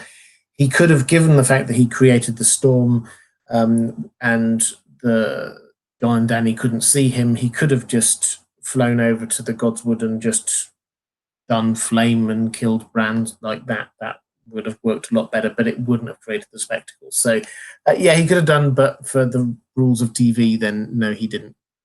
Tanya Panyeva says, will the Night King and the White Walkers ever return, or are they done for good? In order for the balance to be restored, with the dragons not supposed to die as well? So I think I've covered the first question there. About the balance, I've talked about this a lot, this need for balance between ice and fire. This is much stronger in the books than it is on the show, but I think yes, the dragons will probably go. We've lost one dragon already properly now. We've got 2 more dragons to go. We've already had heavy foreshadowing about the scorpion bolts being able to kill dragons. So I think that's entirely possible. One of them will go down that way at least. The if a dragon is still alive and in Westeros, that would just mean effectively that whoever's in control of that dragon, or not control, but whoever is bonded to that dragon is the ruler, and everyone will need to do what they say. This is just going to be like the old days of the Iron Throne, regardless of whether the Iron Throne's there. In order, the way that I would like to see this go is that the Iron Throne itself is destroyed and we have a new way of running all of this, and it's not just about whoever happens to be the strongest person, whoever happens to have the dragons, they're in charge. Jigs M says, if the only way to stop the army of the dead was to kill the Night King, what happens during the first long night? How was the army of the dead defeated then if the Night King survived? So I think this is a really good question, because the clear implication is that the only way to stop the Night King is to kill him or uncreate him. And yet somehow this seems to have the Night King seems to have been stopped before. This is, I think, going to be a difference between the books and the show. As I say, because they've not got the Night King character in the books, then I think that we've got other options for how the Long Night could have ended in the past. I don't think it's going to be quite that simple. I think this is just a try not to think about it too hard moment for the show. I think it's just they created this idea of this is how he could be defeated a long time after the original setup about the old Long Night happened. So I think this is just a continuity error, shall we call it. Donald Peoples says that it was confirmed that the man tied to the tree is the current Night King. Do you think we'll get some sort of explanation for the bearded Night King figure in the cave paintings, since they will be returning to Dragonstone? Yeah. So I think this is another one that I'm going to say let's file under continuity error. The beard on the Night King figure in the Dragon Glass Mines, that has bugged me for the last 18 months, I have to say. There are a number of options here, one of which is that the White Walkers can grow beards and fashions change in the world of the White Walkers. Another one is that it was a different body, but the Night King somehow moved into the different body, or it was a different person. They're trying to just fool us. So there's lots of different options, but they just haven't given us the right answer. And I think it's just one of those things where they're happy if we don't think about it too hard. They've not given us any mini rant coming up. This was the thing I said that was going to be the thing which would frustrate me most about this season, if we did not get any more information about what the White Walkers are and what they want. We simply don't know where they're coming from, what their culture is about, what the beard thing was going on there. Why on earth did they take Craster's babies? Can White Walkers grow from being small babies? Do they actually age? What's going on there? How long does that take? There's a huge amount about this, how they work, that we just never found out about, and that I find very frustrating. So it's a mini rant, but I said before the season this would be the thing that would frustrate me if we don't get any more, and so I'm now just going to have to wait for the books for this one. Tanya Yoganathan says, my question has to do with something you mentioned in your pre-game show last Sunday, and this is actually about to ask the same question I just asked. I think someone had asked what you would be disappointed with in the episode, and you responded with something along the lines of, if they just kill them off and that's it, no backstory, no reasoning, nothing.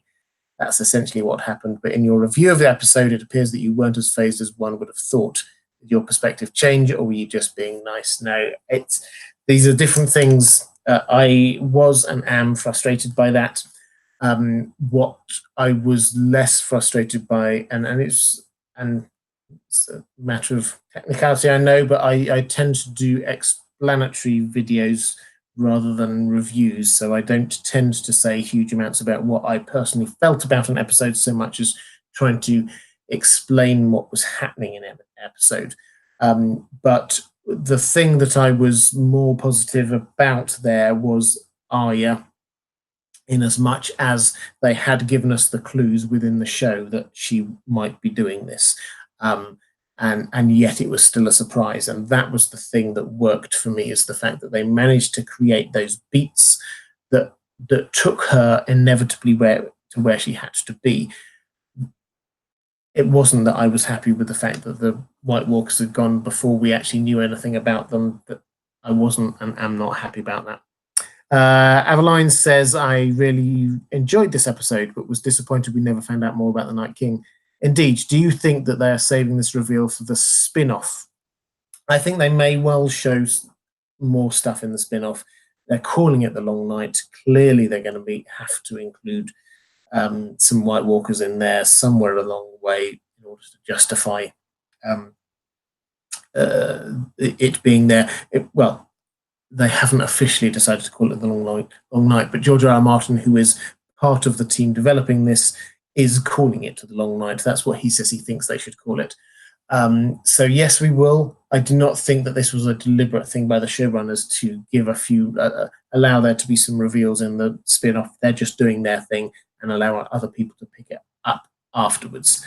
They had written their stuff before they even knew that was going to be brought forward, so the timing doesn't work for that. And so the short answer is no, I don't think they were deliberately doing that, but I think, yes, we will discover some more in the spin-off.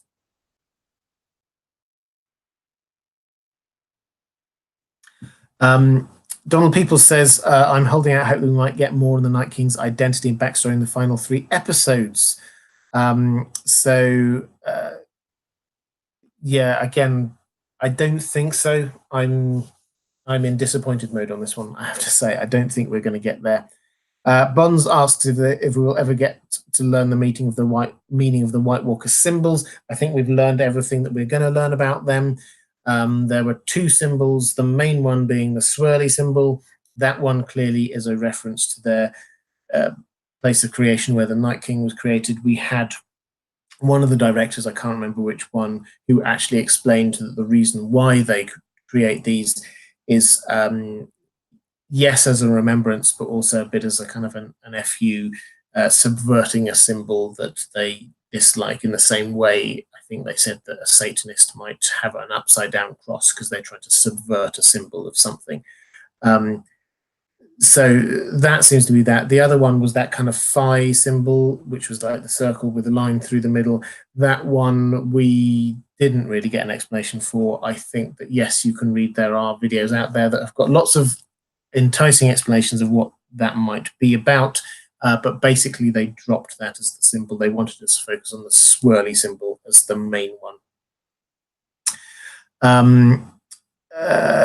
Jerry Gwost, I think the one about, I've already answered your question about the stare off between Bran and the Night King.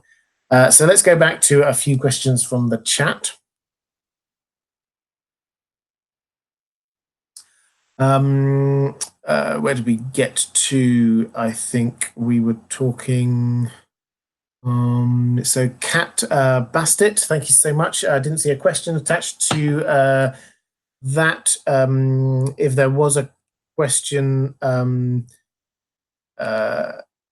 yeah, I see my mods. Chrissy, thank you so much. Already got that. Moderators, if you spot any questions for any of these that don't come with questions, then yeah, if you drop them into my Twitter DMs, I've got that window open as well. So as I've got that, there was a question from Uzi. Will Jaime kill Cersei now or join her side? I think much more likely to kill Cersei now. I talked about this a moment ago. Jaime is not going to go back to Cersei now, particularly if, as appears to be the case, she's sleeping with Euron. And there was even in the trailer for episode 4, there was a hint of a marriage proposal. So no, he's not just going to suddenly jump back into her arms. That's not the way this is going to go. But thank you for that. Cartwheeler says prophecy and mythology don't dictate reality, people and their actions do. Tales and belief in Azor Ahai don't guarantee he will come. Yeah, this is although I understand the dislike of the parent in the books pushing all of this kind of mythology and prophecy to one side, in a way, it's sort of echoing of George R.R. Martin's style, because it's very clear. He said the gods are never going to appear in the books. That's not what they are. What we shouldn't necessarily believe in prophecies and things like that, because they could be interpreted so many different ways.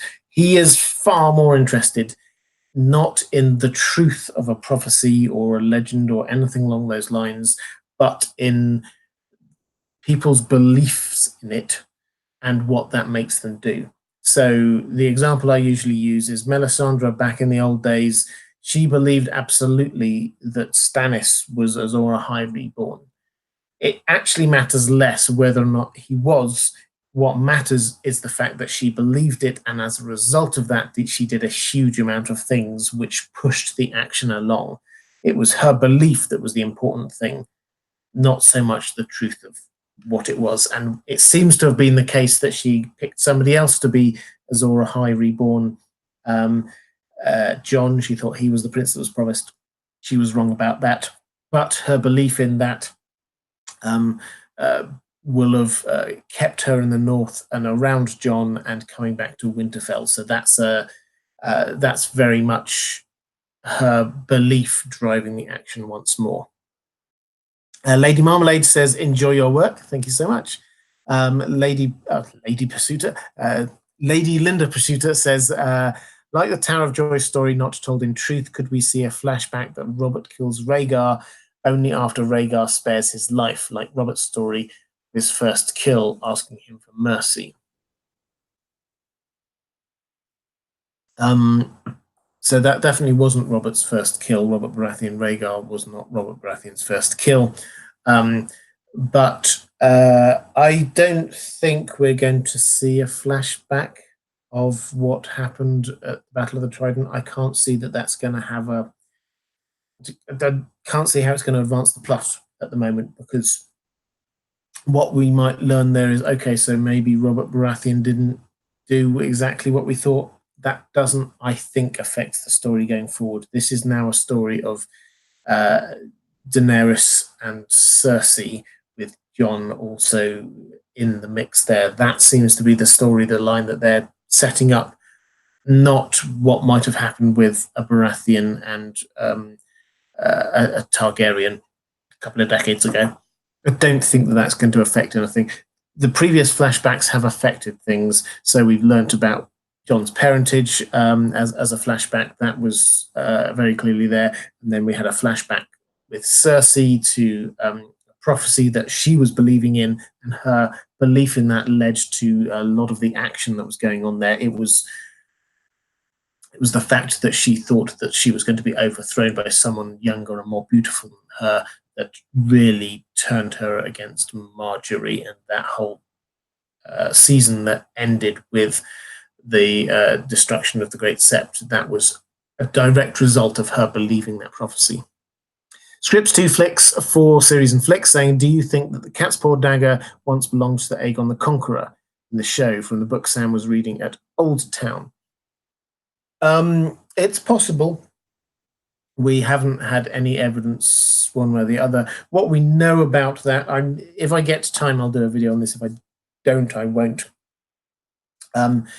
It was, when we first hear about it, it was in the possession of King Robert Baratheon. So it might make sense if it used to belong.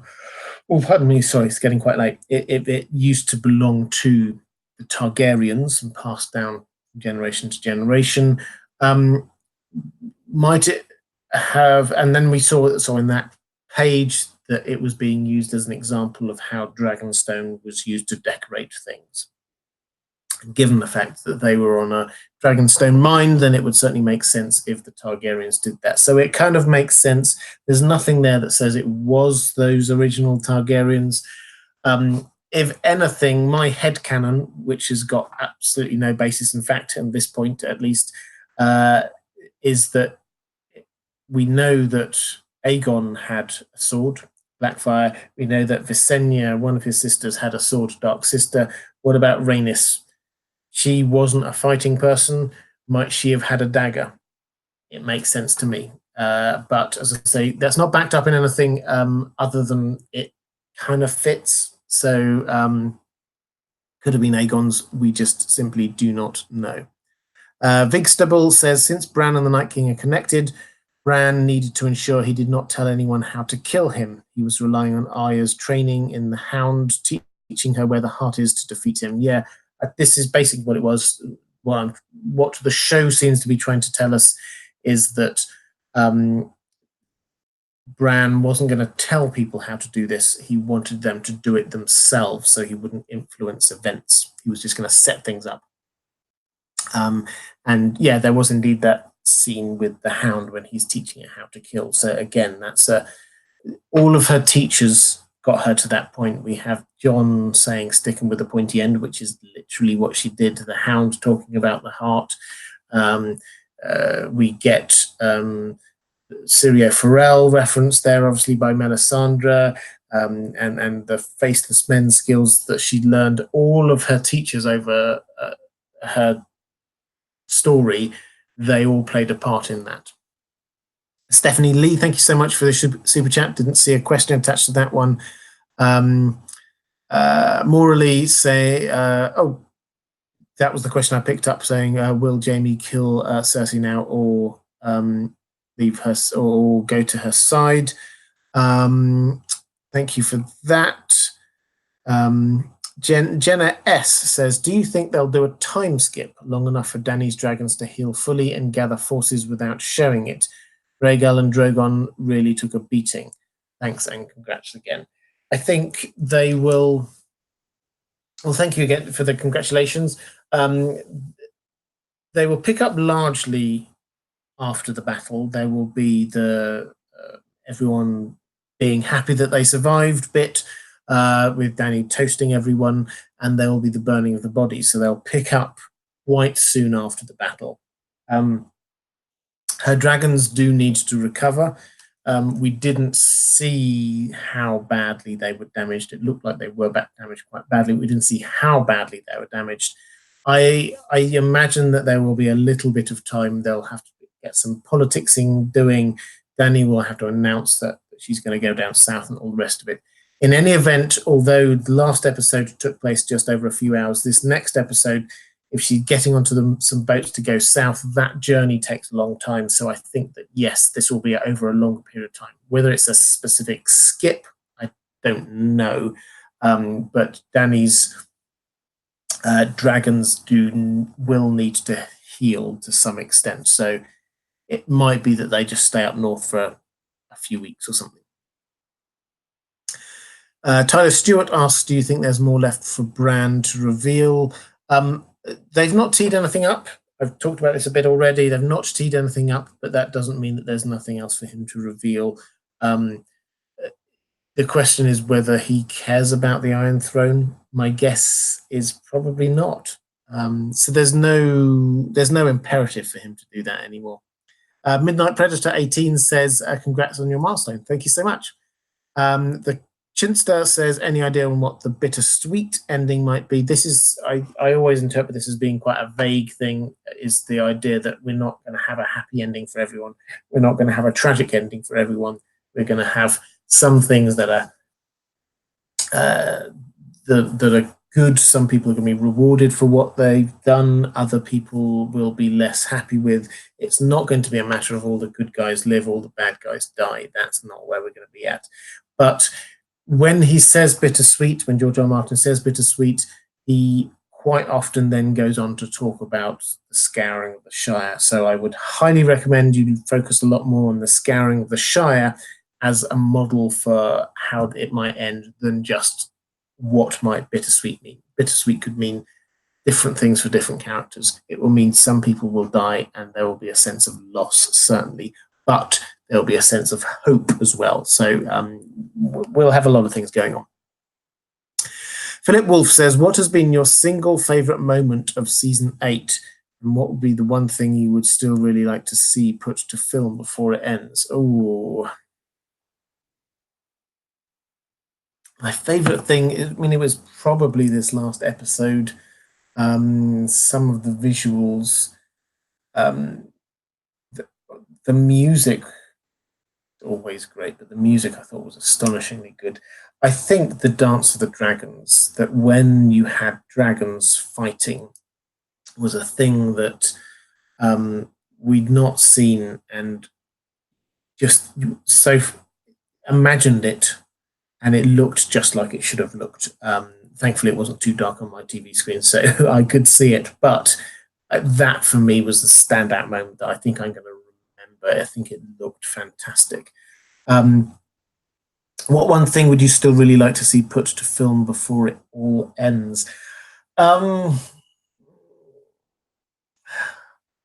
Probably the Isle of Faces. I don't think they're going to go there. They might show it to us, but I would love to see the Isle of Faces simply because it is so mysterious in the books, and I would just love some hint of what it might look like. That would be amazing. But really good question. Thank you. I had to think about that one. Dark Sister saying, Robert, you are the best. Thank you. Do you think there is any chance the Blackfish survived? Will he or anyone else help rally the Riverlands? I think there's a chance, but probably not. I think that Edmure Tully will resurface. I think that he will make an appearance again. If only because if they're playing this right, Dany has to try and gather support from across the piece, and she had some of the regions there. Dawn was supporting her, the Tyrells were supporting her, and so on. But the Riverlands, although they're technically under the Lannisters' control at the moment, you would need to get Edmure Tully. So I think he may well appear rather than the Blackfish. I think he's been left for probably a little bit too long now and would need a reintroduction to that.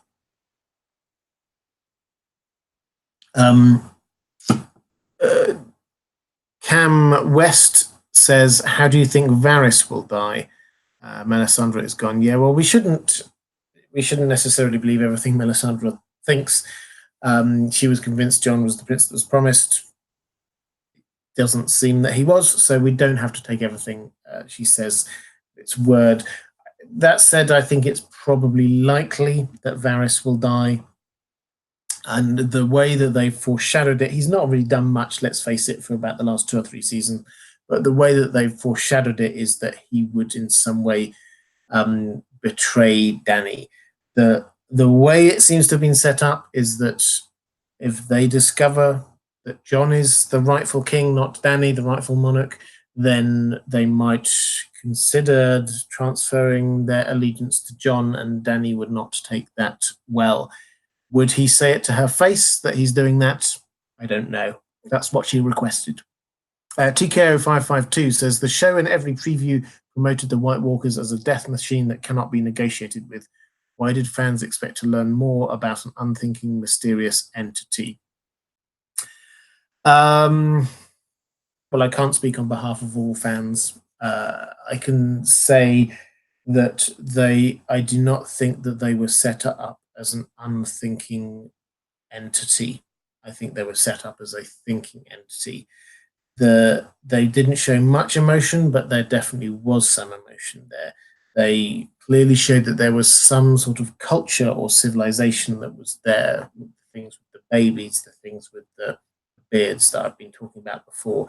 These are just small hints, but they are clearly hints that there is something else going on there beyond them just being mindless creatures who want to destroy all life. So it was a disappointment for me, and I suspect for others, that we never got to see that. Having set it up, they didn't then give us the payoff, and that is a disappointment. Sword in the Darkness, thank you, says, since apparently there's been a continuous line of three-eyed crows or ravens over the ages, the idea of a continuous line of Night Kings is intriguing. Yes, it is, and I agree with that. The show seems to have, however, played into this idea that it is the same character who was created all that time ago, who's still the Night King. That's where the confusion comes. That's why the character on that was drawn on the walls doesn't look like the Night King is a big issue, because we were told that that's what that the Night King is the same person. TKO 552 said I meant unspeaking. Sorry, I was just caught up on that one. So yes, so you were saying an unspeaking mysterious entity, not an unthinking mysterious entity. Yeah, so I think what I was saying earlier still stands, is that the fact that they're unspeaking doesn't mean that they don't have some sort of culture. They certainly in the books, they've got this language called Scroth that is there. So it's the fact that they're unspeaking doesn't mean that there's nothing there. It's just that the showrunners decided that it would be good for it would be effective as a baddie for them not to say anything, so we're left to wonder about them and not understand them. And that is a staple of all kind of horror, to be honest, is that this lack of understanding of your enemy adds to the fear of what is going on.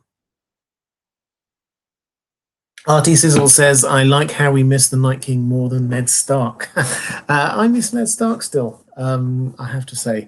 But yeah, I get the point. Let me just pause for 1 second, because we're coming up to 1 o'clock my time, which is 8 o'clock Eastern Standard Time. I did promise to give a shout out if you are a member of Geek Chat 1 and you've been playing Win or Die there with JR and co. They are doing a live stream which is starting at 8 o'clock Eastern Standard Time, so in a few minutes' time.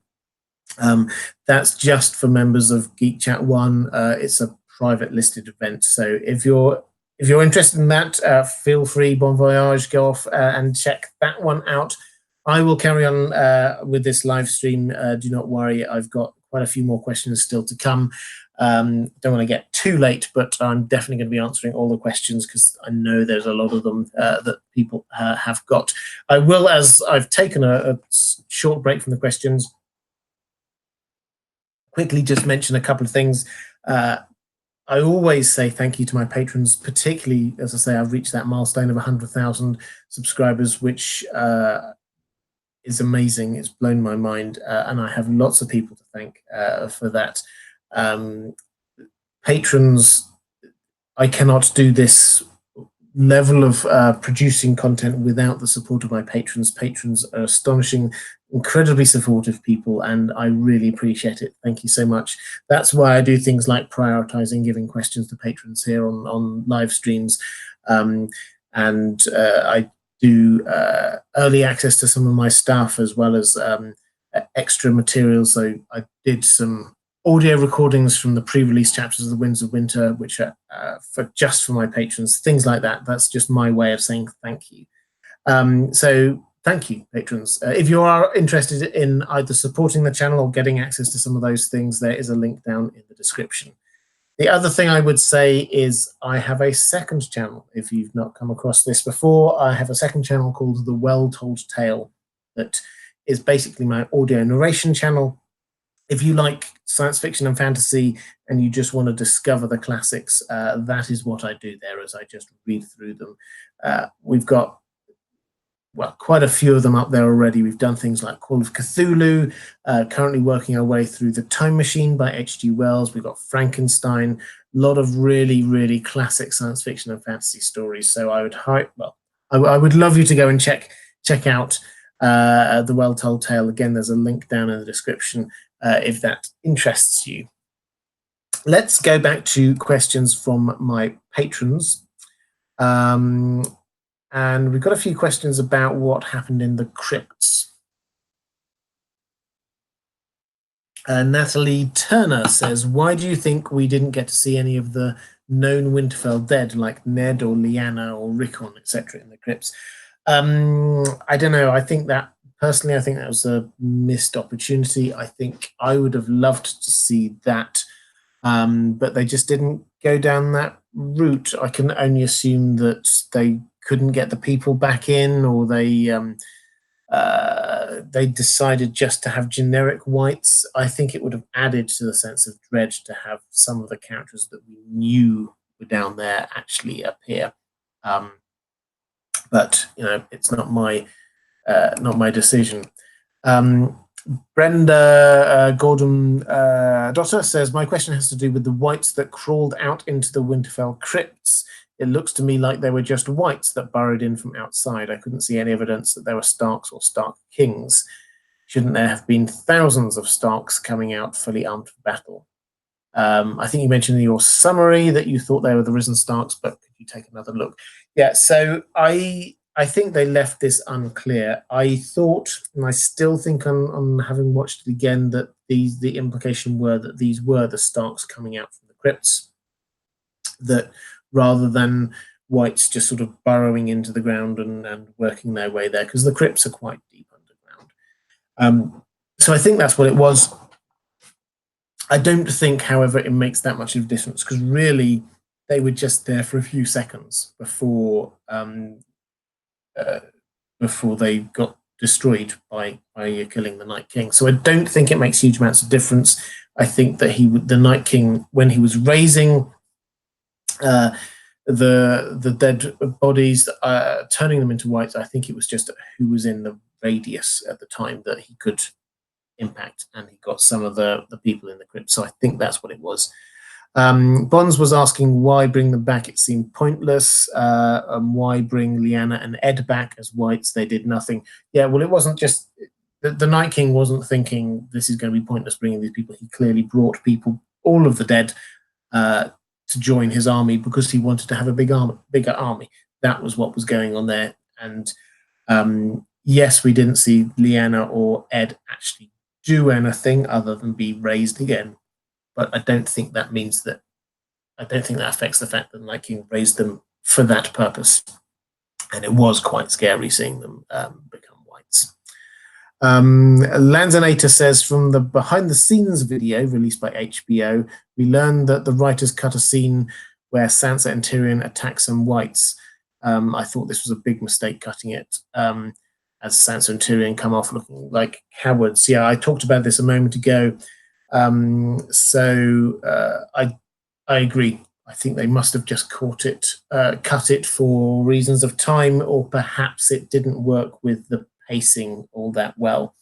They got the pacing really good on this. To have a battle that was that long, to keep people interested through the battle, moving from what was happening on the ground to up on the dragons to in the Godswood, down in the crypts. They moved around a lot, and it would have taken them a lot of time to get the cut right, so that the pacing was the right thing. So it might have been just cut for that. But yes, I agree, it would have been better to have them there. Brenda Goodrum Dotter says, wouldn't it take a Stark blowing the horn of winter to raise the Stark dead? And saying, I feel let down regarding all the magical aspects of Winterfell itself. Do you think George R. R. Martin will pay off this expectation in his final books of the series? Yeah, so in the books, Winterfell is a lot more magical. It's the clear implication in the crypts. Every time people go there, they feel the dead Starks around them. They feel their spirits, the restless spirits. The walls of Winterfell are described almost as if they're living. It's the hot springs water passing through is like described like blood being pumped through veins. So yes, there's all of this stuff going on. It's very much a living thing. It's a very magical thing. So it will definitely pay off in the books. They didn't set that up really on the show, it has to be said. So yes, it's disappointed they didn't go there, but I'm counting that as one of those things that they just they thought it was too much extra information and they were trying to keep streamlined, so that was cut out. In terms of the Horn of Winter, yes, but I think that's a book thing, not a show thing. So they showed us the Horn of Winter, but then didn't do anything with it. So they left that one out completely. Morally saying everyone talked about how safe the crypts would be if people were to hide there that could not fight in the battle. So I was disappointed about what happened there. She says it was like watching a classic Hammer horror movie than Lord of the Rings. What did you think? Yeah, so what I thought, and I think I put it in my video, was that ironically, actually, that probably was the safest place. After all of this and everyone pointing out that it probably wasn't a safe place when the Night King raises the dead, actually, you had a much better chance of surviving if you were there than if you were anywhere else. Because if you look at the people outside, then they were decimated. People inside, we only saw like one person get dragged off and killed. So ironically, it probably did. Doesn't make it a sensible decision to sit down there, but it did turn out to be one of the safer places. I didn't mind the scene. Basically, I think that they needed to do something like that to show that, yes, it wasn't a completely safe place. And I think it worked that they didn't have a hugely long sequence down there. They just used that to cut across to what was happening in the Godswood, so that we knew that everyone was in danger, that these people weren't safe. That was what they're trying to show, was that everyone was about to die. And if Arya hadn't killed the Night King then within a few minutes, everyone was going to be gone. Okay, those are the questions on the crypts. Let's go back to check on a few questions from the chat. Sarah Owen asks, is Arya the Valonqar in the show? That means that she would have to kill Cersei. They haven't, in line with the fact that they completely ignored, obviously, the Prince Promised and Azor Ahai Reborn and all the rest of it. They haven't included the Valonqar. That was not in that scene when they had Maggie the Frog's prophecies. So I don't think we should be thinking about the Valonqar as a thing that has to be fulfilled. I think that we should that's just a book extra thing. So if you're asking, is she going to kill Cersei? I think it's possible, but I think it's now less likely than it was before, because she's had her big moment in killing the Night King. Kevin Warner says, I like to think that the Dothraki riding into the darkness symbolizes going into the Nightlands. Kind of poetic, no? Yeah, I'd not thought of that. Yeah, this is how they describe the death. So yeah, thank you. I really like that. I'm very happy to share that. That's fantastic. Nicole Fleming, do you think George will ever finish the books? Yes. I'm an optimistic man, I have to say. Also, I've seen a few little hints here or there that seem to imply he might be finally getting close to the end. So I said some point last year that my prediction is November 2019, November of this year. I still stick by that. He's given lots. He's stopped doing all his other things, or almost all his other things. He's been doing lots of updates from his retreat where he goes to finish off books. So yes, I'm optimistic that he will. I think the thing is that, ironically, having the show running put pressure on him in his own mind to finish stuff off quickly, and I think that didn't help him. I think now that there's no chance that the books can come out before the show finishes, that actually frees him up a little bit. So yes.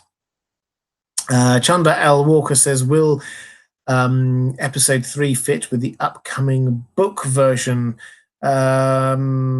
Talked about this a little bit. I don't think it's going to work like that. Obviously, the Night King is not there, so the whole Arya killing the Night thing won't happen.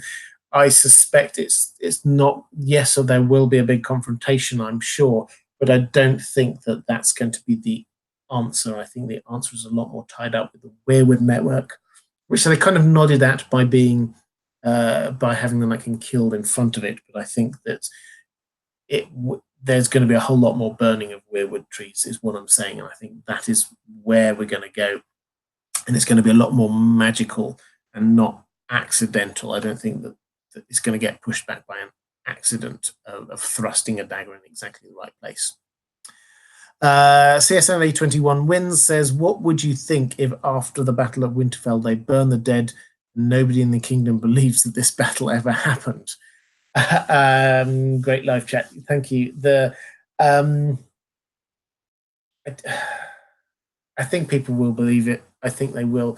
It would not surprise me as if we get another thing with Qyburn saying, Your Majesty, we've discovered that this big battle happened and the humans won, but they've not got many things left, and there are 2 dragons left, and he gives her the rundown of what's going on. He seems to have good spies in the north, Qyburn. So, yeah, I think people will believe it happened. That's fine. And there are enough people up there that from across the piece, we've got Lannisters, we've got Starks, we've got Targaryens, we've got House Royce. We've got a lot of people up there who people would believe. So, yeah, I think that's absolutely not. People won't disbelieve it. Donald Peoples, thank you again. It says, might we see a brief dance of the dragon's succession crisis that the books are heading towards? Sort of. In the books, it's definitely, we're going to have a huge succession crisis. We've got 2, possibly 3 different contenders for the throne there in the books. That's what's going to happen. Fire and Blood, every single generation had its own succession crisis. This is what the Targaryens do. I think that they're going to, certainly on the show, nod at this a bit with the people lining up behind Jon or Daenerys as to who they think they would like to be king or monarch. Will it lead to a Dance of the Dragons style civil war? No, I don't think it's going to quite get that far. Theatre de la Tycat. Didn't see a question with that one, but thank you very much for the super chat. Similarly, Richard Seymour, didn't see a question, but thank you for the super chat. Mods, if you saw questions from either of them, then yeah, please do drop them into my Twitter DMs. Teddy Boy saying, chances of a new Night King of Bran or Jon or Jaime Azor Ahai? If you're asking whether Bran or Jon become a new Night King, I can't. I mean, not Jon, I don't think now. I think his fate now is about trying to negotiate peace. I think he's had enough of war. Bran, well, it's possible, but I think he's really there just being the three-eyed raven now. There might be a twist. I'm holding out the possibility that there might be a twist with Bran and the Night King, but they've not set it up for that. It has to be said. Maura Lee says, enjoyed the last, and Maura, thank you so much. Another super chat. I really appreciate your support for the channel. It's very touching. Thank you. I hope you know how much it means to me. Maura Lee says, enjoyed the last story. The machine stops on the well-told tale. Looking forward to more of the time machine. Yeah, apologies on the time machine part 2. I've had a very busy week this week, unfortunately, so I haven't managed to get that out. That's also why I haven't got so many videos out about game episode 3 yet. But hopefully tomorrow I'll get that out. The Machine Stops was an E.M. Forster story. If you're a fan of literature, you will know E.M. Forster.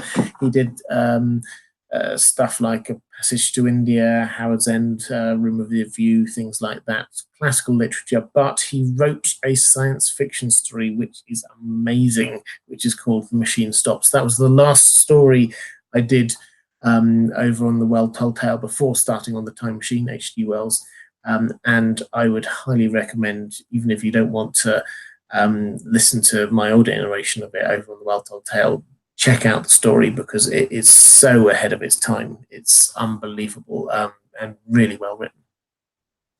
So thank you, Maura. Linda Prasuta, thank you again. If Bran lives, might he then help Sam record the memories of the world, especially if he is the last three-eyed raven? Sam said that Bran's memories don't come from books and that his stories are just stories. Yeah, he could. I mean, I think the thing I have against this idea is more that, so when Sam was talking about Bran's story being more than just story, it's because they are lived experiences rather than written histories. And the written histories we saw with Fire and Blood and the World of Ice and Fire is they're written as if they're written by the maesters, and we are having to take what they say with a pinch of salt sometimes because we know that they are biased. So the written histories are all biased. What Bran has got is the lived memories and experiences of people. So what he is seeing is not biased, he is just seeing what happened. That cannot be recorded in books, so it's not really possible for the Depp to do. He might be able to help out with like changing a few details of that didn't happen like that, but I don't think his priority at the moment is going to be to record this for posterity. I don't think that's where it's at. He might do. I like the idea, but they're two different types. One is written history, one is experience. B1 Mary, thank you so much, very kind, saying, go back and watched Arya and Gendry scenes. I noticed that when the Brotherhood without banners first saw them, Thoros says, is there a wolf, a lion, just cubs? Thoughts, do you think the series will make Gendry Cersei's son? I hope not. So in the show, they created a scene between Cersei and Robert Baratheon where they talk about a son that they lost with dark hair. Now, that wasn't in the books. That was an attempt to try and show the relationship between Cersei and Robert, which they otherwise wouldn't show the depth of it as much as they wanted. So that scene is a show-only scene. It has led people to wonder whether or not that might be Gendry. I personally don't think so, if only because the logic doesn't add up. Because if this was their son, then Robert obviously wouldn't want to give up that son because that was his heir. If Cersei was going to, why on earth, given what we know of Cersei, why on earth would she just hand a child over to someone else to be raised? She would just kill it because she wouldn't want this to be a threat to her and her children with Jaime when they came. So I think that was it was a throwaway thing that they added into the show. I don't think that it's something that they're going to pick up on with Gendry. I think that they'll just emphasize the Gendry as Robert's son, Arya is Ned's daughter, and I think that they're going to go with that link. Let's go back to some questions from my patrons. How you all doing, guys? We've been going for quite a while, so I've got I'm going to up the pace a little bit, I think, and because we've been going for over 2 hours now, I've only got half a glass of water left, so I'm going to up the pace for these ones. I've got some questions about Melisandre. Lady J says, I'm wondering how old she is. I'm assuming she was 100 years old, now wondering if she could be thousands of years old. Yeah, they told us in the background to this that she is a few hundred years old, like 300 years old. So that's the age of it. So I don't think that she's been around since the Long Night, first time around. Jigs M says that she played a big role and most of her prophecy seemed true, except there was no Lightbringer. What's going on there? I think this because they just showed that, as I say, they sidestepped all of the prophecy stuff. They didn't emphasize it a huge amount. That was what it was, and it's almost as they're saying Melisandre was wrong about that, and they're just going to leave it there. Noskar says, is there a meaningful explanation for Melisandre telling Grey Worm Valar Morghulis prior to the battle? I don't know whether it's a meaningful explanation. I think it was just a nod from one person who grew up in Essos to another person, and that was just a general greeting, and it made the connection so that when Grey Worm, so that they made a connection between the two of them, so that when Grey Worm needed somebody to be lighting the fires and he was looking around, then she was there. So that was what I think was going on with that. Let's dip back into the chat. Deep Solstice says, can you see the show explaining the long seasons? No, I don't think so. I think that they're going to just leave it in the way that George R. R. Martin has tended to leave it and just say this is magical. I don't think that they are going to go into the detail of that anymore. George R. R. Martin may. I don't think it'll happen on the show. LMC says, this episode has sure kept you busy. Thanks for all the time, effort, and great content. We'll have a million questions and opinions. I don't think any original point at this point. Well, I'm sure that everyone's opinion is valid. Thank you so much for the super chat. Yeah, there was so much going on. I'm as I say, I'm really disappointed. This was a busy week for me personally, which has meant that I have not managed to get the content out that I wanted. But it is coming, I can assure you, and some fantastic questions here today. Eduardo Castillo says the last three-eyed raven was laying in a tree for decades, sending Bran a couple of visions. Why did we expect this three-eyed raven to do something quantifiable? I'm not Bran. Yeah, so this is not Bran.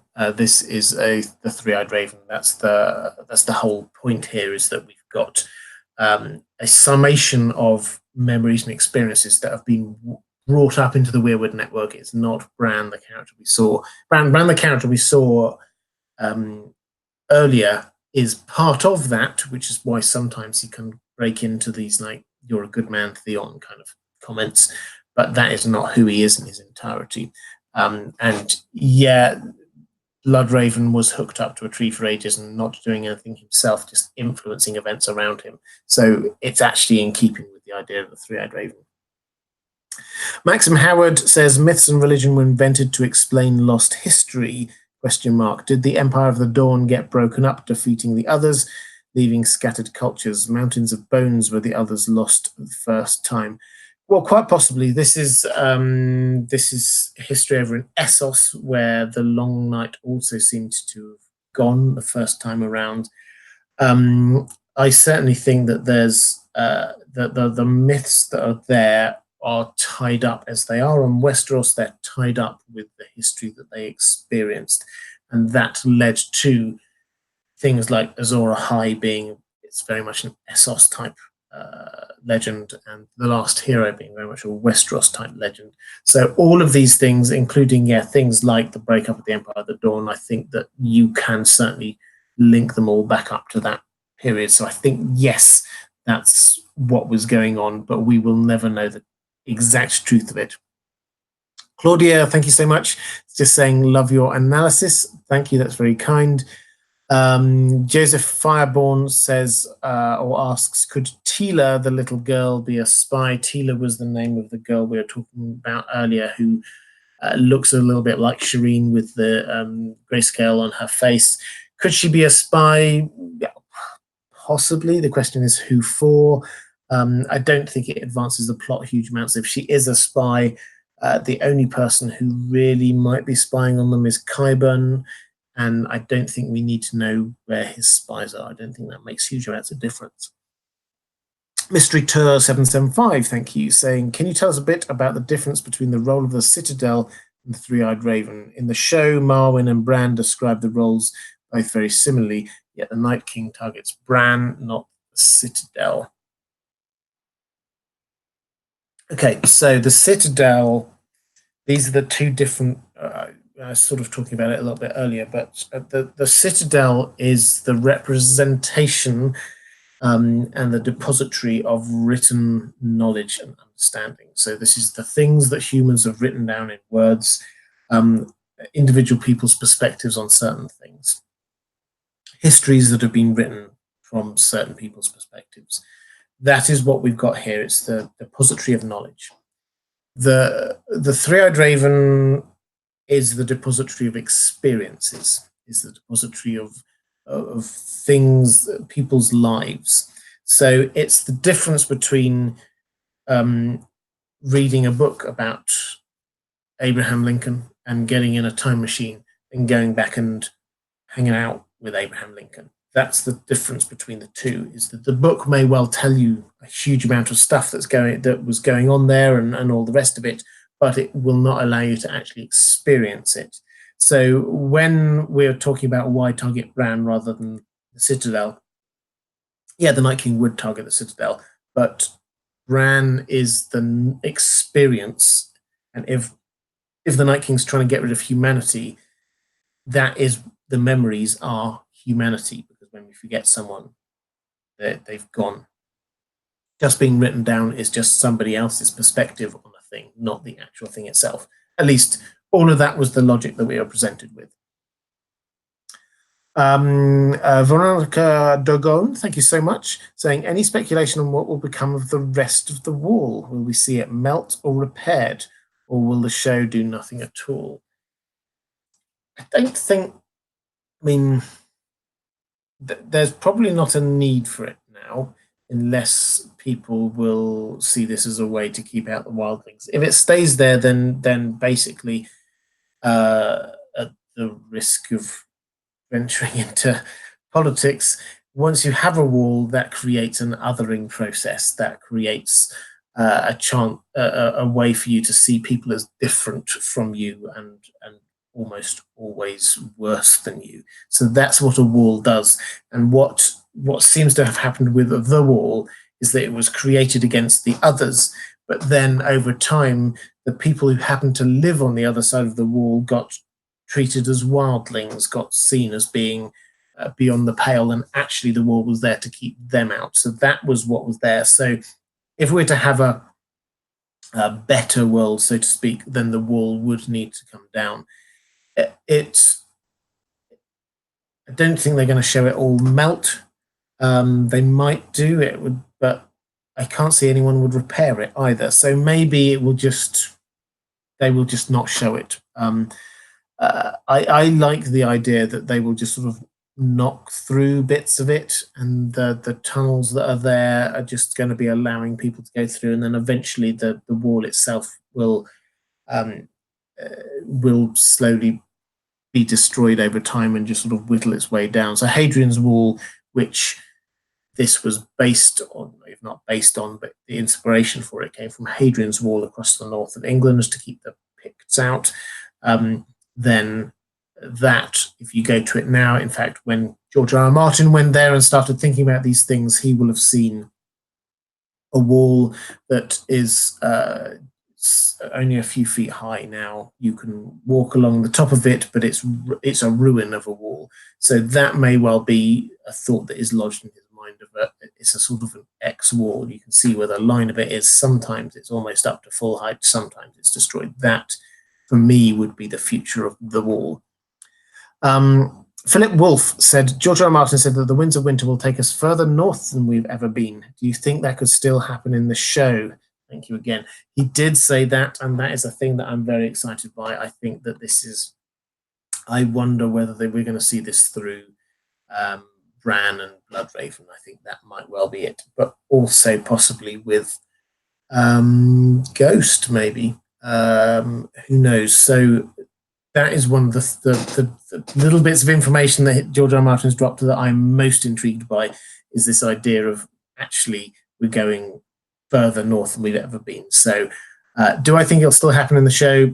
Probably not, unless they do a little thing, a twist at the end to show that the White Walkers are still there, or the threat of the White Walkers is still there. Now let's do a few questions from my patrons about sort of what next stuff in the show. Siski says, the end game will be politics and war human style. It feels like the show there isn't really anything or anyone left to rule over, since most of the other houses are gone. Is this the breaking of the wheel, and will Westeros finally break out of the feudal system? Any thoughts? Well, I certainly hope so. We have to bear in mind, when Dany talks about the breaking the wheel, what she means, it's very clear from the context, what she means is that the Targaryens rule.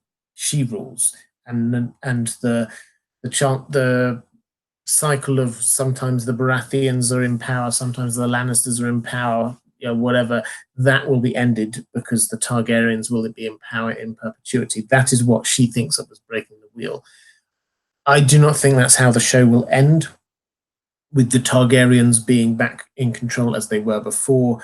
I think that thematically, for me, the throne surely has to be melted down. I don't think that they're going to show us exactly what the system of governance is going to be going forward. I don't think they're going to go into that level of detail. There might be a few hints about it, but I don't. The two shows whose endings that the showrunners seem to think are good examples of how you end something like this are Breaking Bad and The Sopranos, neither of which carried on ad infinitum. They just sort of, no spoilers here, but they sort of stopped at a point, and left some things just sort of like you have to imagine how they would pan out afterwards. Natalie Turner asks, do you think Dany will turn into the mad or evil queen and be against the Starks? I personally hate this idea after everything Dany has been through, but many fans seem to hate Dany. I think that they will definitely show some sides of that character. She does have some sides of that to her character.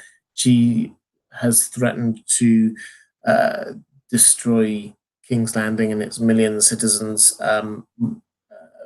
more times than I would be comfortable with. But I think that you have to take her character as a whole rather than just focus on some elements of it. I think what they will do is they will play up those elements in the minds of some other characters. So Sam clearly saw those, the killing of his family, and I think that they've set it up for Tyrion and Varys to also emphasize those as well. So I think that's where we're going to go with it. Whether or not people think that she is more important than whether she actually is, as is the case so much with so many other things, with sort of the prophecy and all the rest of it I was talking about a moment ago. Maura Lee asks, now that the Battle of Winterfell is over, what do you think will happen between Dany and Jon and their claims to the throne? Will they marry and choose to rule the nation together? I think Davos will want them to marry. He's already suggested it. It's the most logical solution. I think Jon will not want the Iron Throne. He's never wanted power. I can't see him wanting the Iron Throne now. I think Dany will want the Iron Throne, and I think this will create, if not a rift between them, then certainly a slight parting of the ways while they're trying to deal with who's actually going to be ruling the Seven Kingdoms. Because while Cersei is there, then nobody's ruling. Or at least none of them are ruling. Brennan Barnes says, do you see Dany being betrayed, and if so, for what reason? For the reasons I set out a moment ago, I could certainly see, whether you count it as a betrayal or not, Dany would. I think I can see people like Varys and Tyrion turning to an alternative monarch who they think is better, particularly if that alternative monarch has a stronger claim to the Iron Throne. Dany might see it as treason, others might see it as just transferring your allegiance to the true king. Dracarys Noir says, assuming Tyrion sticks with Dany and Brienne sticks with Sansa, who will Jaime side with at this point? I don't think, as I said, I don't think necessarily Tyrion will stick with Dany. I think Brienne definitely is staying with Sansa. Jaime, I think, has to head south now. This is what I thought would happen in the books. I didn't realize it would happen in the show, but I'm glad it is. I think he has to come down for a final reckoning with Cersei. I think that's what has to happen now. Right, I'm going to quickly come back to the chat. I think we've got a few more questions to go through there. Guys, thank you very much, brother. These are fantastic questions, and I'm really enjoying going through this. We've got Squid Burritos 42, great name. If Ned Stark had survived, what would he have done when faced with the Night King breaching the wall? What differences are there with what Jon did? Good question. I think it's not so much a matter of what he would have done, but the whole situation would be very different. I think also he would have been able to control the North in a way that his children didn't quite manage to. And what I mean by that is, so House Glover didn't turn up for this battle. I think that they would have done if Ned were still there. I think that the whole House Bolton revolt was against Robb Stark, so I think House Bolton would have still been there as well, and so the whole original Battle of Winterfell between the Boltons and the Starks, that wouldn't have happened. So I think we'd have been in a whole different position from this on. Claudia asks, I've read the books. Do you believe the writers will have Arya die? They seem to be setting us up for it. When you're saying the writers, do you mean the showrunners? If so, I have a feeling now they're heading for her to have an okay ending, but I couldn't be absolutely sure on that one. I think they've left it quite open. On the show, I think that death and identity are two things, and I have a feeling she might end up being walked into Nymeria as her ending. In the books, I think she has to try and finish off her kill list, but they've not really shown any weaknesses in her yet.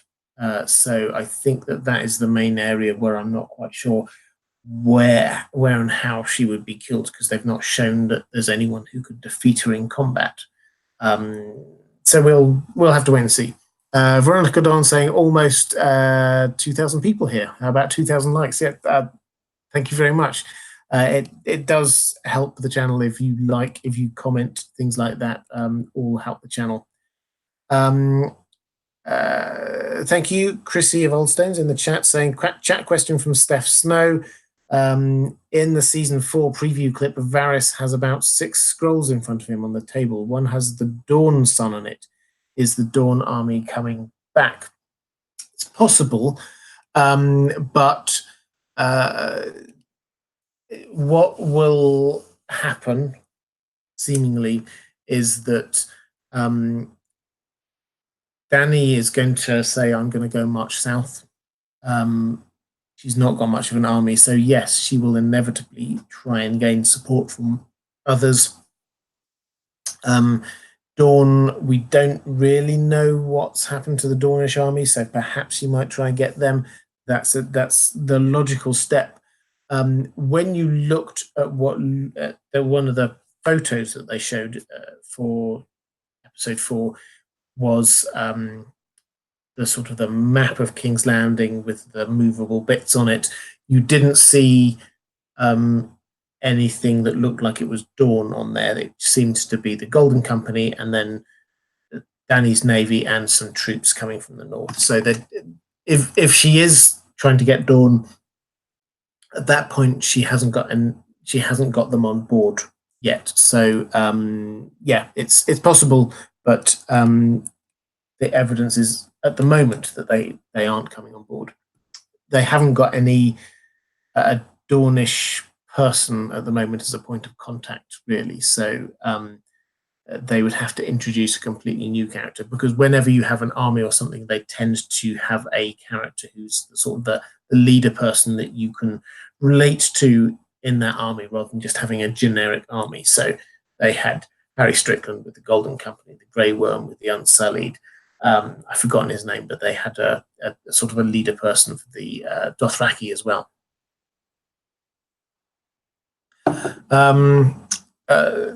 Let's quickly go through these other questions from my patrons.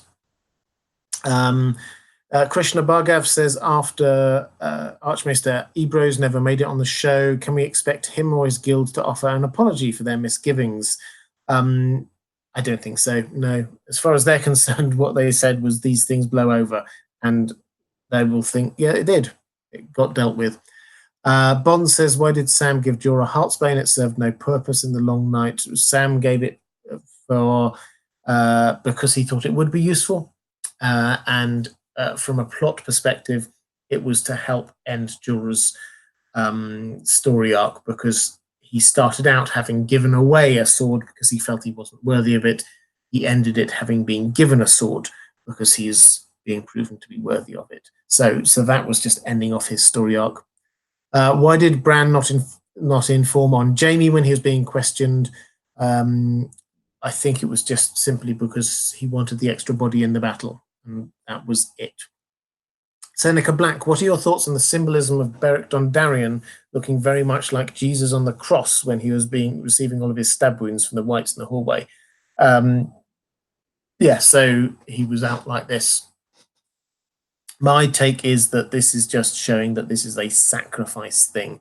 The whole point of his arc, it would appear, was that he was brought back and brought back and brought back for a purpose, as Melisandre kept on saying, and he kept on saying, and his purpose appeared to be to save Arya, because a few minutes later she would then go off and kill the Night King. So that was the idea, that this was Beric being a sacrifice to allow Arya to do her thing. Morally asks how Euron will finally meet his end. I think it will have to be with Yara, because her story has to end with, I think, with another confrontation with Euron. So I think that is where it's going to be. It wouldn't surprise me if Cersei looks like it's not going to happen there and Euron just nips off. They're both using each other, so there's no real affection there. He will just nip off at some point, try and go back to the Iron Islands, and maybe Yara will meet him there.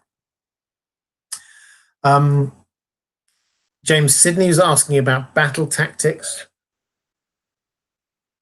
and saying the difference between the best tactics, because there were lots of videos and thoughts about they didn't use very good tactics, which they didn't, but it points out the difference between the best tactics and what we got in the episode was maybe another 15 to 20 minutes of battle sequences. Yeah, I agree. The whole point is that the Army of the Dead, it just keeps on coming.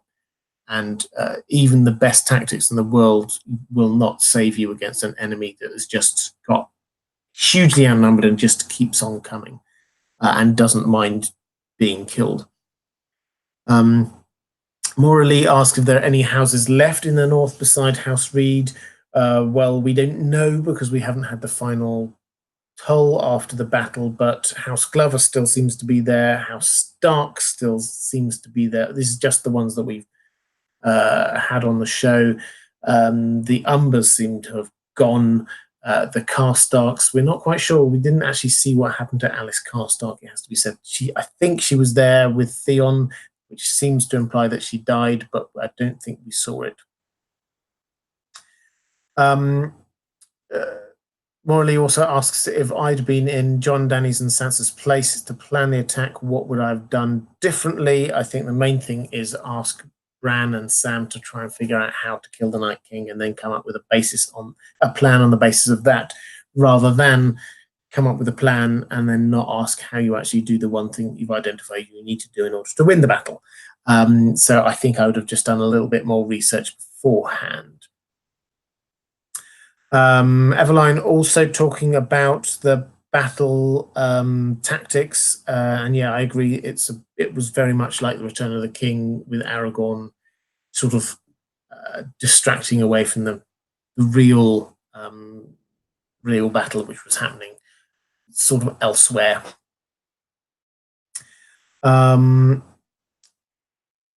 Krishna Bhargav, this is a question about in the books.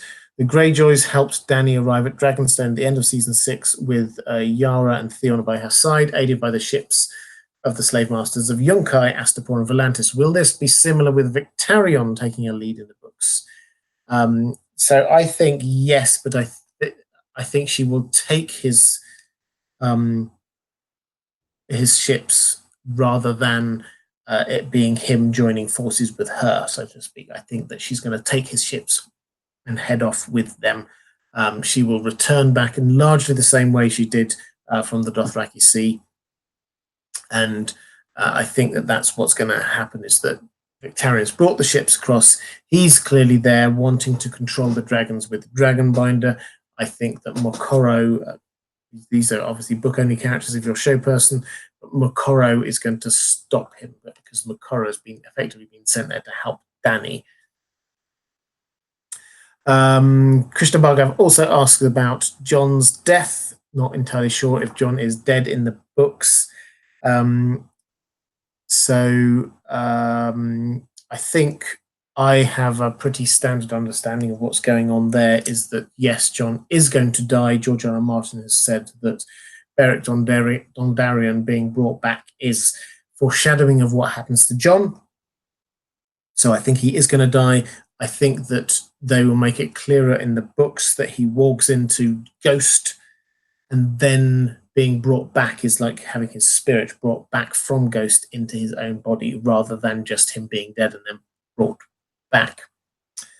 I think those are all my questions from my patrons. James Sidney just saying, talking about Lyanna Mormont. I've seen people complain about how tough whites are to kill, citing the flowers and how could a little girl take down a white giant. I thought it was a nice book touched for Donal Noy from The Storm of Swords. Yeah, I agree, absolutely. And I think it was also a good way to give her a good ending, because I think she deserved something for what she was doing. The character, actually, until that point, as much as we loved her, really was just it was just words. She was being good with words rather than actually being somebody who did actions. So to give her some action to end it all in a way that we know that the women of Bear Island are like, that really worked for me. Okay, so I think I have got just one more super chat to catch up on, which is from Claudia saying, do you believe Qyburn is working with Varys, thus sending Bronn to attempt to kill Tyrion and Jaime to drive a wedge among the siblings? No, I don't think so. I think that they are working on different sides now. So Varys left and Qyburn came in and effectively took his place. So no, I do not think that they're working together. I think that the wedge between the siblings is largely being healed. They've always cared about each other, Tyrion and Jaime. So I think that the last episode, episode 2, they showed it, I think, really well, with them just hanging out and chatting and talking about who they are and the people they used to be and all the rest of it. So yeah, I think that's where it is. I think Bronn will not kill them. Okay, I think that is it. Okay, guys, I have really enjoyed that. That was a fantastic chat. Thank you so much for the super chats. Some fantastic questions. We've been going on now for, wow, coming on for 3 hours. So I've really enjoyed this. My voice is starting to give up now. So I will have to sign off. But guys, I have got videos coming out soon. I've got one hopefully tomorrow coming out about preview for episode 4. I think we've got quite a few hints about what's going to be happening there. I've got a video hopefully the day after that, which is about what Bran was doing in the Godswood. So keep an eye out for that one as well. If you're interested in the Well Told Tale, please go and check that out. There's a link down in the description. If you are watching this back later, then hopefully somewhere around here will appear a link to my videos, other videos about season 8 of Game of Thrones. Somewhere around here will appear my video, a link to my Patreon page if you fancy supporting the channel or if you want access to some exclusive content I do there. Okay, guys, thank you so much. I've really enjoyed this. I'm going to see you again really soon. We've got our next live stream is on Sunday, as always, as a pre-show live stream. Take care, everyone, and I shall see you soon.